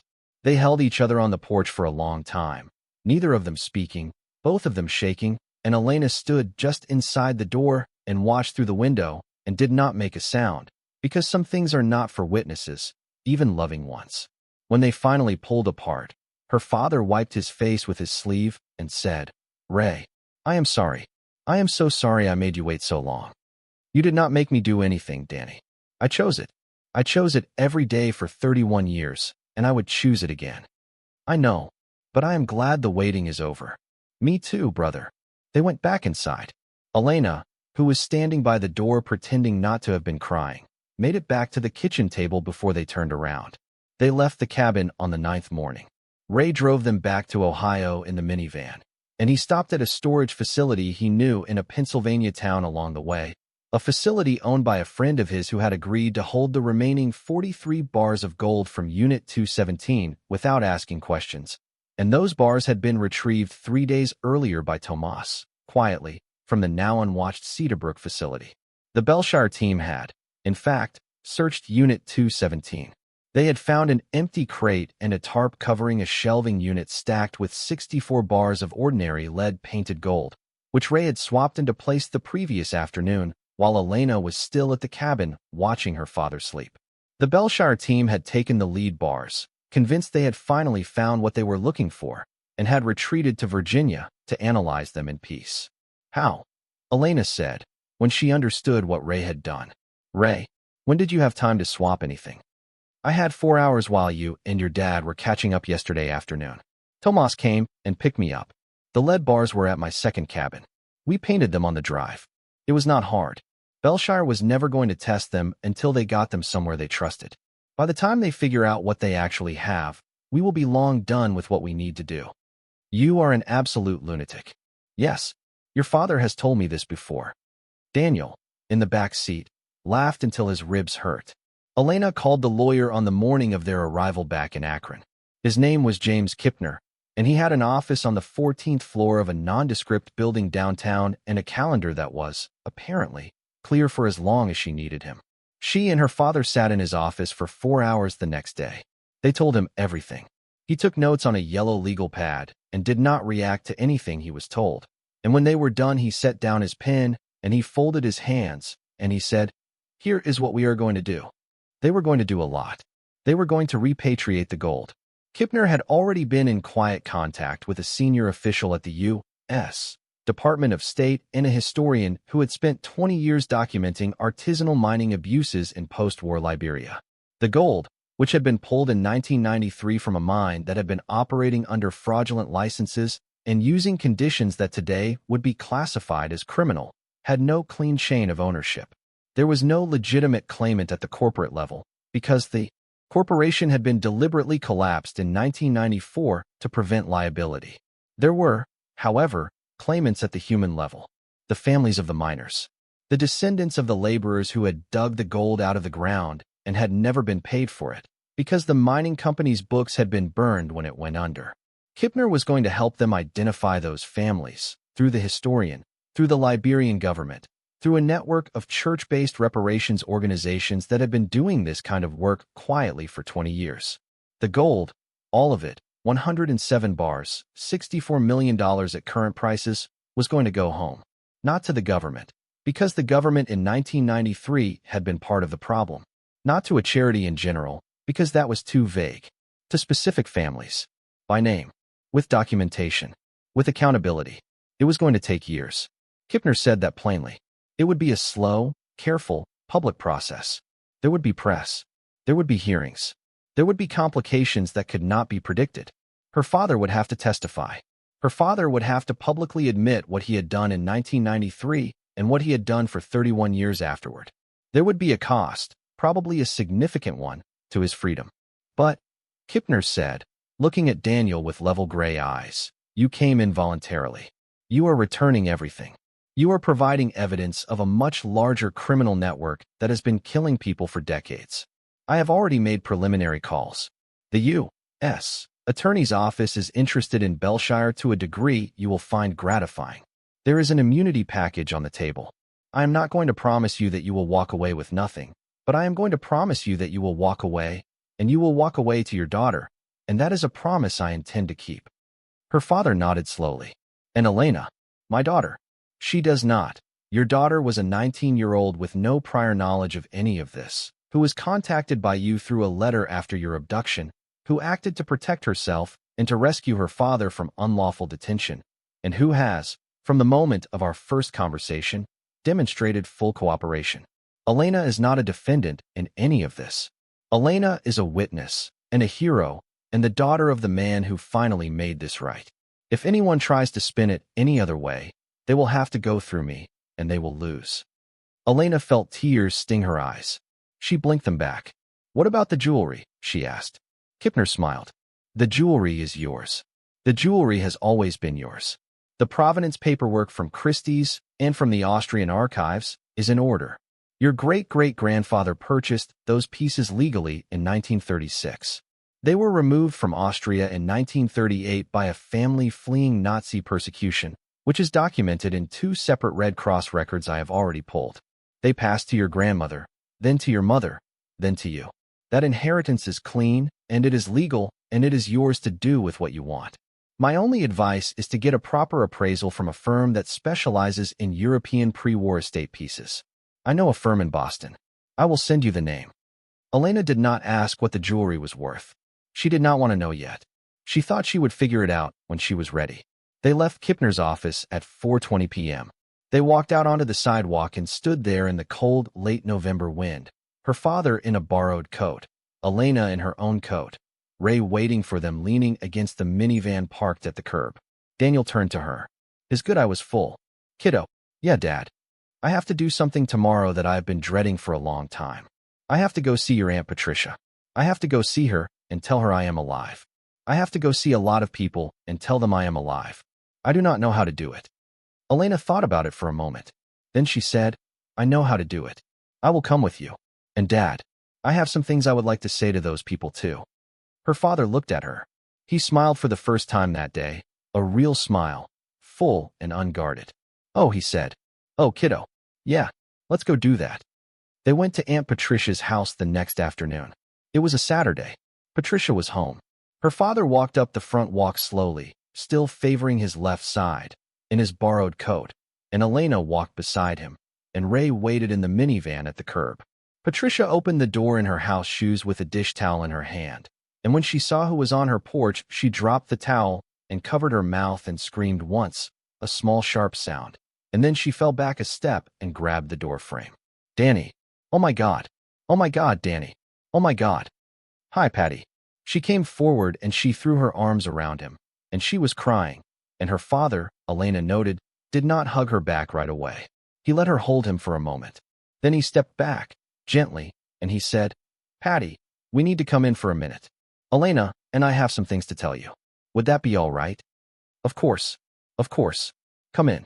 Come in. She was still crying, grabbing his arm, touching his face. I cannot believe this. We thought.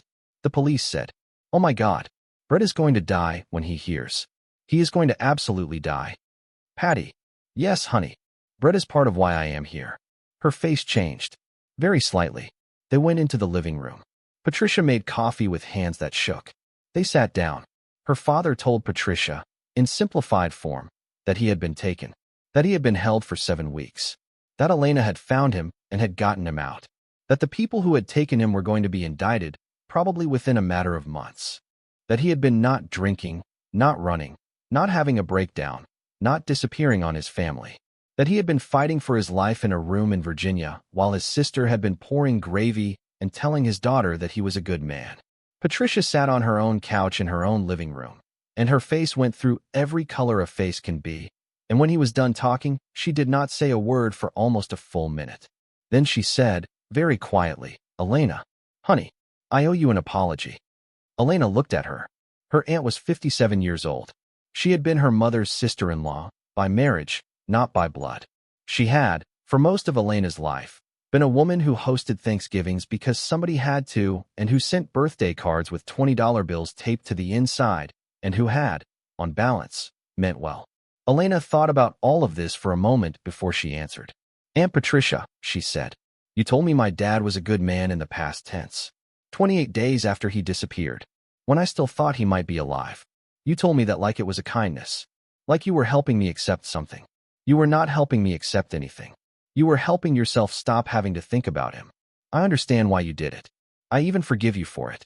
But I want you to know that I have not forgotten, and I will not forget." Patricia was crying. "You are right. You are completely right. I am so sorry, Elena. I was scared. I did not know how to be around you when I did not know what to say. I know. Can we start over? Can I try again?" Elena looked at her father. Her father looked at her. He was letting her decide. She appreciated that. "Yes," she said. "You can try again. But Aunt Patricia, I want to be clear about something. I am not a child anymore. I do not need to be handled.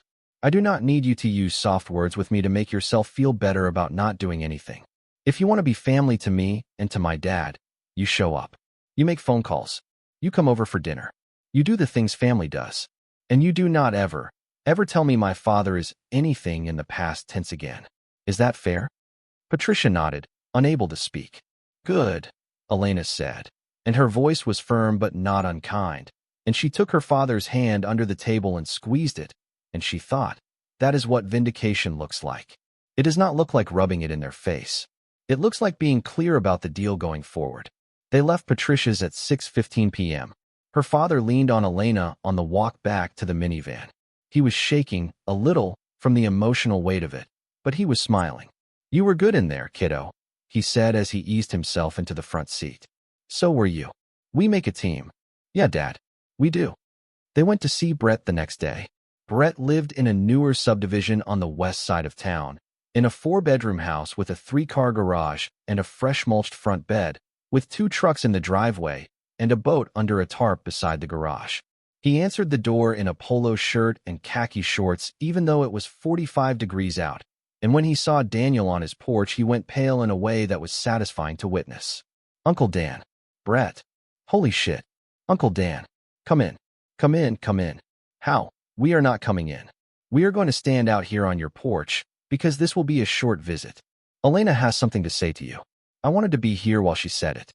Brett's eyes flicked to Elena. His face tried to settle into something that was probably meant to be warm. It did not quite make it. "Elena, honey, listen, Brett," Elena said. "You told me on the phone in October, when I called you to ask if I could borrow money for rent, that my dad was not coming back and I needed to start thinking about myself. Do you remember saying that?" Brett swallowed. "Elena, you said it because you had just bought the new truck. I could see it in the driveway behind you on FaceTime. You parked it there on purpose so I would see it, because you wanted me to see the truck more than you wanted to hear me. You knew I was 19 years old and I was alone and I did not know if my father was alive or dead. And you said what you said because it was easier for you than writing me a check, and then you hung up and you did not call me again for 7 weeks. Is that accurate?" Brett looked like he wanted to be anywhere else on earth. "Elena, is that accurate, Brett?" "Yes." "Thank you. Now here is what I want to say. I do not want your money. I never wanted your money. I wanted you to pick up the phone when I called and to be a human being to me. You did not do that. You did the opposite of that. And I am not here to yell at you about it. I am here to tell you that I do not need anything from you anymore. I will not be calling you for anything ever again. I will not be at your house for holidays. I will not be at your kids' birthdays. You are family by blood, and I will be polite to you at funerals, and that is the extent of our relationship from here forward. I wanted you to know that to your face. Dad, do you want to say anything?" Daniel looked at Brett. I was very clear. "Your father was my brother," Daniel said quietly. He was a good man. He would be disappointed in how you treated my daughter when I was gone. That is all I have to say." They turned and walked back to the minivan. Brett stood on his porch without moving. Elena did not look back. In the minivan, her father laughed a little. "Kiddo, I have been waiting to see that for a long time." Your mother would have stood up and applauded. I felt bad. Don't feel bad. You told him the truth, and you told him calmly, and you gave him the opportunity to agree. That is not cruelty. That is respect. He got exactly what he earned. No more, no less. They went to see Detective Holbrook on Monday. Holbrook's face, when he looked up from his desk at the precinct and saw Daniel Marsh alive and standing 10 feet away from him, was worth every mile Elena had driven in the last 9 weeks. He sat there with his mouth slightly open for what had to be 10 full seconds. "Mr. Marsh." "Detective, you are alive." "Yes, thought I would stop in." Holbrook stood up. He did not know where to put his hands. He straightened his coffee-stained tie, and then he sat back down, and then he stood up again. Elena, sitting in the chair across from his desk, allowed herself one small smile, and then put it away. "I owe you both an apology," Holbrook said. "Miss Marsh, I did not handle your case the way I should have." "No," Elena said evenly. "You did not. I was." The case presented as a voluntary departure. There was no sign of struggle. The statistics on men his age, Detective Holbrook. "I do not need the statistics. I need you to hear something. My father is alive because I did not listen to you. If I had taken your advice in October, when you told me to accept that he had likely walked off on his own, my father would be dead right now. I want you to carry that. Not as a punishment, as information. The next time a 19-year-old girl walks into your office and tells you her father would never disappear, I want you to remember me. I want you to remember that I was right, and you were wrong, and the thing that saved my father was that I did not believe you. Will you carry that?" Holbrook looked at her for a long moment. Then he nodded slowly. "I will carry it, Miss Marsh." "Thank you. What can I do now?" "What do you need?" "Nothing," Elena said. "We have an attorney. We have federal agents. We have a case that is already moving. We do not need local help. I wanted you to know that we did not need it. And I wanted you to know that we did not wait for it." She stood up. Her father stood up. They walked out of the precinct without looking back, and in the parking lot her father started to laugh and could not stop until tears were running down his cheeks. "Kiddo. Oh my God, kiddo. Was that okay?" "That was beyond okay. That was stellar. Your mother is up there right now doing a lap of the clouds." Elena smiled. Then she cried, a little, because of her mother. And then they got in the minivan, and they drove home. The work of returning the gold took, just as Kipner had predicted, years. 2 years and 4 months. In fact, from the day Daniel Marsh walked into the U.S. Attorney's office in Cleveland with his attorney at his side and handed over a 118-page sworn statement, to the day the last bar of the 107 bars was transferred to a trust fund administered jointly by the Liberian Ministry of Justice, a human rights NGO based in Accra, and an independent auditor out of The Hague. The bars were sold through a government-approved precious metals broker. The cash proceeds, after fees and taxes, came to just over $58 million. That $58 million went, by name, to the descendants of 142 miners who had died in the open pit between 1989 and 1993, and to the surviving members of 3 villages whose lands had been seized for the operation. Each family received a documented payment, a sworn accounting, and a copy of the testimony Daniel had given about the conditions in the mine. Bellshire Strategic was indicted on 31 counts, including conspiracy, kidnapping, and the murders of Larry Boudreau, Manny Ocasio, and Richard Keene, plus 2 others Elena had never heard of. The corporation was dissolved. Victor Rourke, who had survived his encounter with Carol with his jaw wired shut, pled guilty to 7 counts in exchange for a sentence of 30 years in federal prison. The 3 executives above him each received sentences ranging from 18 to 25 years.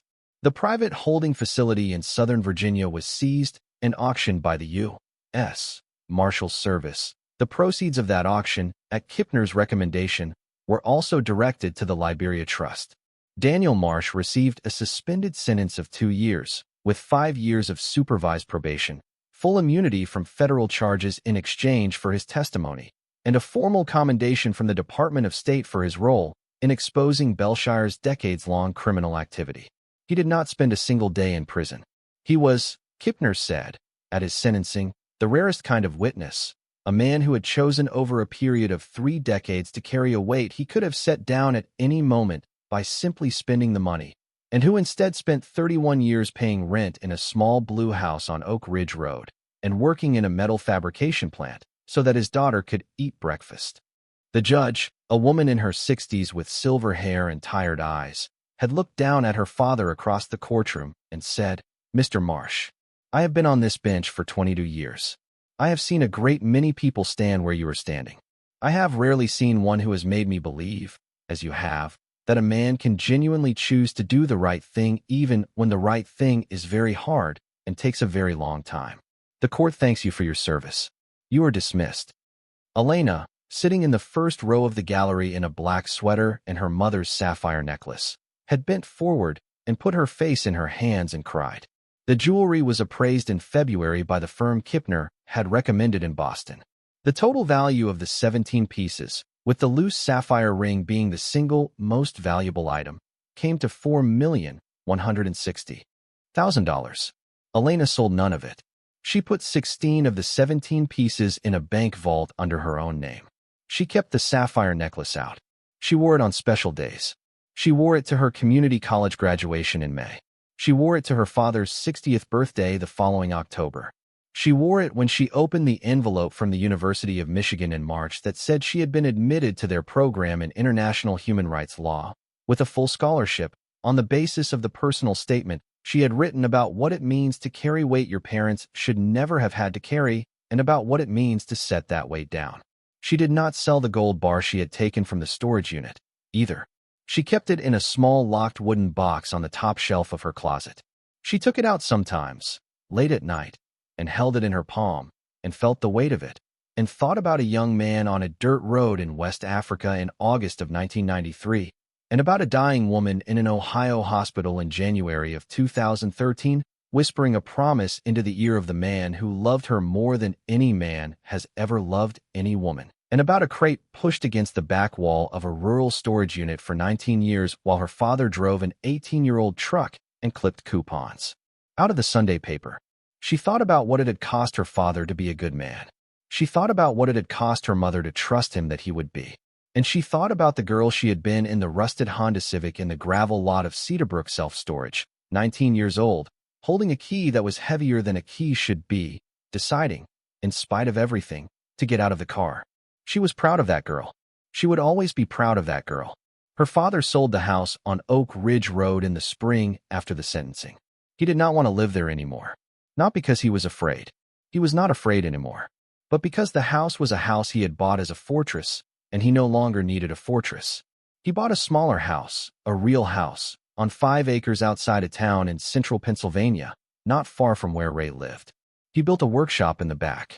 He started doing small metal fabrication projects for friends and neighbors, custom gates, weather vanes, railings, small commission pieces he enjoyed making. He made less money than he had at the plant.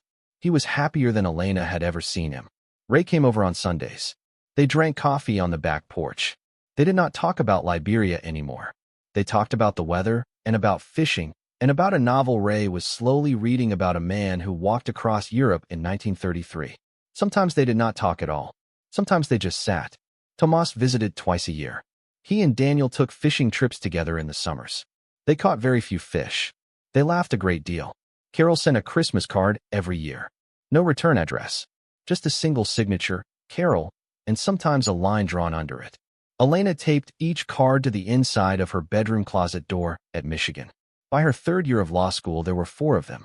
And so that was the story of the girl who was 19 years old and had $47 in her checking account, and whose rent was 11 days late, and whose car made a sound like a dying animal when she turned left, and who drove 3 hours to a storage unit in Pine Hollow, Ohio, to honor a 7-word note from a father everyone else had decided was gone, and who discovered, inside that unit, $304 million in gold and inherited jewelry, and who discovered, also, the following things: that her mother had been thinking of her even on the last day of her life, that her father had loved her so much he had chosen poverty for 19 years rather than touch an inheritance that belonged to her, that she had been loved, all along, by a family of strangers with combat boots and radios and night vision goggles who had been waiting 31 years for the phone to ring. That the people who had told her to give up had been wrong, and loud, and comfortable, and wrong. That the quietest voice in her life had been her father's, and that the quietest voice had turned out to be the only one worth listening to. That hope is not a feeling. Hope is a decision you make in a gravel lot at 4:30 in the afternoon with a key in your hand that is heavier than it should be, to get out of the car anyway. She made that decision. She never stopped being glad she made it. Years later, in the summer after she graduated from law school, Elena drove her father back to Pine Hollow, Ohio, one more time. They did not go to the storage unit. The storage unit was long gone. Cedarbrook had been bought out and demolished 2 years earlier, and a warehouse for a regional trucking company sat where it had been.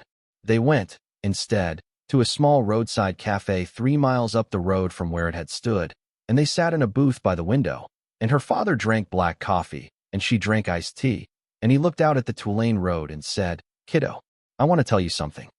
"Yeah, Dad." "When I was sitting in that room in Virginia, when Rourke was working on me, in the worst of it, I was not holding out because I am a brave man. I want you to understand that. I am not a brave man. I was holding out because I kept seeing your face. I kept seeing you as a little girl. I kept seeing you in the backyard at the old house with your hair and pigtails, and I kept thinking, if I give them what they want, they're going to go to her next. And I could not let that happen. So I held. But I was not brave, Elena. I was scared out of my mind. I thought I was going to die in there." Elena put her hand over his across the table. "Dad, yeah, you held because you love me. That is what brave means." He looked at her. His good eye was wet. It was the only eye he had now. The left one had never regained full vision, and he wore a small clear lens and a frame over it that looked almost like an ordinary pair of glasses. He did not mind. He said it was a small price. "Your mother," he said. "Your mother used to say that a man is not what he does on his best day. A man is what he does on his worst day. I think I did all right on my worst day, kiddo. I think I did all right." "You did better than all right, Dad. You came home to me." "Yeah, that is the whole thing. That is the whole story. You came home to me." Outside the cafe window, a truck went past with its headlights already on against the late afternoon. The sky over Ohio was the color of warm steel. Elena took a sip of her tea and looked at her father across the booth. She thought about the storage unit, and the key, and the letter. She thought about Ray on a bench in a bus terminal in Charleston. She thought about Carol's hands on her face in a cabin kitchen at 3 in the morning. She thought about a voicemail she no longer listened to 142 times a week because she no longer needed to, because the voice that had left the voicemail was sitting across from her, blowing on his coffee to cool it. She thought, "You and me. That is the deal. Dad, yeah, kiddo. I love you. I love you more." "Not possible." He smiled. The smile was crooked on the left side now, a permanent souvenir, and she loved it. "Yeah," he said.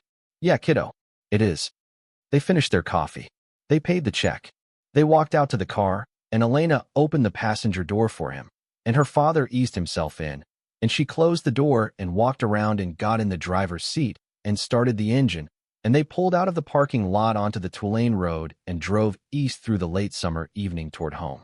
In the back seat, in a small wooden box on the floorboard, wrapped in the same tissue paper it had been wrapped in for 88 years, was a sapphire necklace that had crossed an ocean and had hidden in the lining of a coat, and had waited in a crate in a rural storage unit for 19 years, and had been pulled out of the dust by a 19-year-old girl who had decided, against every voice telling her otherwise, to get out of the car. Elena wore that necklace 3 times a year. On her birthday, on her mother's birthday, and on August the 24th, the anniversary of the ambush in 1993, which she had decided, privately, without telling even her father, was the day she would always remember what her family had done to get her here. What they had all done. The ones she had known and loved, and the ones, like her mother, whom she had barely had the chance to know, but who had loved her anyway, across decades, across the silence of death, in the form of a necklace set aside for a daughter who would one day need to know, on her worst day, that she had been loved. Hope, Elena had come to believe, was not a feeling. Hope was a key. And sometimes the key was mailed to you by someone who was already gone, and sometimes it was heavier than it should be, and sometimes the door it fit was in a place you had never heard of and were afraid to drive to, and sometimes you had to go anyway, because on the other side of the door was everything, and you would never know it was there unless you went. Thank you so much for watching until the end. If you love this story, check out the other videos on your screen now. I think you'll really enjoy them. And don't forget to subscribe if you haven't already. See you in the next story.